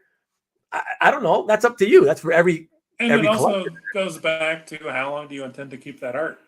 Yeah. If that's short term for you, you're going to have it for a year or two, and then it's going to pass on to someone else anyway. You probably aren't going to be holding it long enough to have to worry about whether anything that you're doing is going to have a long-term effect. Whereas pieces I bought 20, 25 years ago, I have held long enough that, you know, if I was doing something that was causing damage, I have now built that into that board going forward with the way I handled it while it was in my possession. So again, thinking hobby at large, not just our own time, you know, being curators of the art. Are we doing what we should, if that is a concern of ours, that, you know, 50 years from now, other people in the hobby are still going to be able to enjoy that piece because we put a little bit of effort into keeping it safe while we are handling it. Yeah. Very, very well said. I did want to, just to go back to it really quickly, following up on Caesar's comment, what if the original inker does it? And what if the original artist fixed it? No. Okay. I'm still on the no side, but no, it's still a big fucking no. Okay, I'm sorry. But here's the thing. Here's the two fucking problems with that, okay? The big ones. Okay. Even if the original artist does it, you got two problems. Number one, the artist, the style, the artist's, what do we call the artist's line? Okay, how the ink comes off their pen or their brush as you know, they draw a line. It changes. Or if they're still using a pen or a brush, if they've changed, right. It changes over time. Okay, so it may still not be 100% accurately traced to the original. You can't guarantee that it will be. Okay. But worse than that, forget the artist's style. It doesn't matter that it's the original artist, because you would be re-inking, let's say, you know, most of these pieces that are turning purplish, maroon colored, or, you know, fading. These are typically originated from the early 80s, you know. So you're taking a 40-odd-year-old vintage piece of art, and if you get that same artist, doesn't matter who it is, if he traces over it, even if he does the best job ever in tracing, it is no longer an original 40-year-old piece of art. What you now have is a 40-year-old piece of bristle board with a brand new, newly traced out commission. That's all you have. you're burying the original. The original is 40 years old. It doesn't matter what condition the original is in. It's 40 whatever years old. What you're talking about doing is having somebody bury it permanently with brand new ink from today. So it's a commission. It's a brand new commission from 2023 if you do that. You know what I'm saying? Like, man, I don't even want to. Don't do it. Please don't do it. I can't even believe there's people who take money and do it. It just no. But there's always the option of having them redo it on a separate board. That's a whole other. That's a whole other thing. But I mean, if you really want it to look new again, just have them do it on a separate board.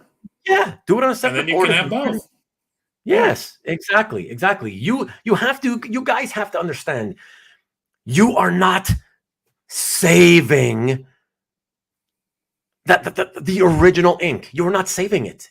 You can't save it. There's no process by which you can reinvigorate the old ink lines. You can't. So all you'd be doing is getting some guy to do a commission permanently on top of the original. That original no longer exists anymore. Oh, man. Yeah, Hoarder's Hide. He's driving me nuts. He's stoking the fire at this point. Yeah. But anyways, we're 5 minutes away from breaking a record, so let's call this a night. You got the answer, guys. Listen, guys, I appreciate it very, very much as always. Thanks for those of you who stuck around this long. I know some of you had to bow out. But yes, it happens and nobody knows about it. You wonder how much? Well, I don't want to know. That's the problem. Yes, exactly. It's such a visceral response. I love how much you hate it. I fucking despise it. Believe me, I can go on and on about this. A whole show about this. Oh, whatever. I'm just gonna go. I'm gonna lose my mind if we have to keep talking about this. Not a troll, but get off my bridge. Exactly. Okay, thank you again so much, guys. Thanks for sticking around this long. Really, really appreciate it. Jeff, man, thank you so much for your expertise and everything that you've done to help and hopefully help out newer people as well as veterans, and drop the knowledge that you have. And yeah, I really appreciate it. And I'm sure these guys do too. So, be able to get together in venues like this and share our knowledge for the betterment of all. So yeah, exactly. Yeah, that's why I really appreciate it. So thank you. And Michael, why do you always come in and only say something at the end? Interesting show. We'll have to go back and watch the first half. Okay, there you go. Well, I appreciate it. Thank you, Michael. I'm glad you could at least watch some of it right now. Anyways, So anyways, guys, who knows what's going to happen about next week? Who knows? Maybe I changed my mind and I still put the art claim sale, 2 weeks from now instead. I don't know, whatever. We'll see. But those of you who are subscribed will obviously know. You'll know soon enough. And those of you who don't, I don't know. You may never know, I guess. But thank you, Caesar. Hey, and thank you for all the questions. I really appreciate it. Thanks to all of you. For the questions. We're up and staying. Thanks for the knowledge, of course. Whatever we can do, we're happy to give it. So thank you for all the questions because it's really important that people ask good questions like you do. So yeah, really, really appreciate it. Caesar, are you saying this Sunday or the following Sunday or just Sunday in general? Because I don't know. I got to do what I think is going to be best for me, I suppose, because it's my art that I'm going to be selling. Yeah, no worries, Michael. Don't worry. You got to do what you got to do. Do your laundry. No worries, man. Appreciate you. But thanks again, everybody. And yeah, I guess we'll see you next week. I don't know what we'll be doing next week. If it's a sales show or Hoarder's Hide, who kept busting my chops there. Scott, he may be my guest. We'll see. We'll see what happens next week. Tune in and find out. That's it. All right, guys. Thank you. Appreciate it.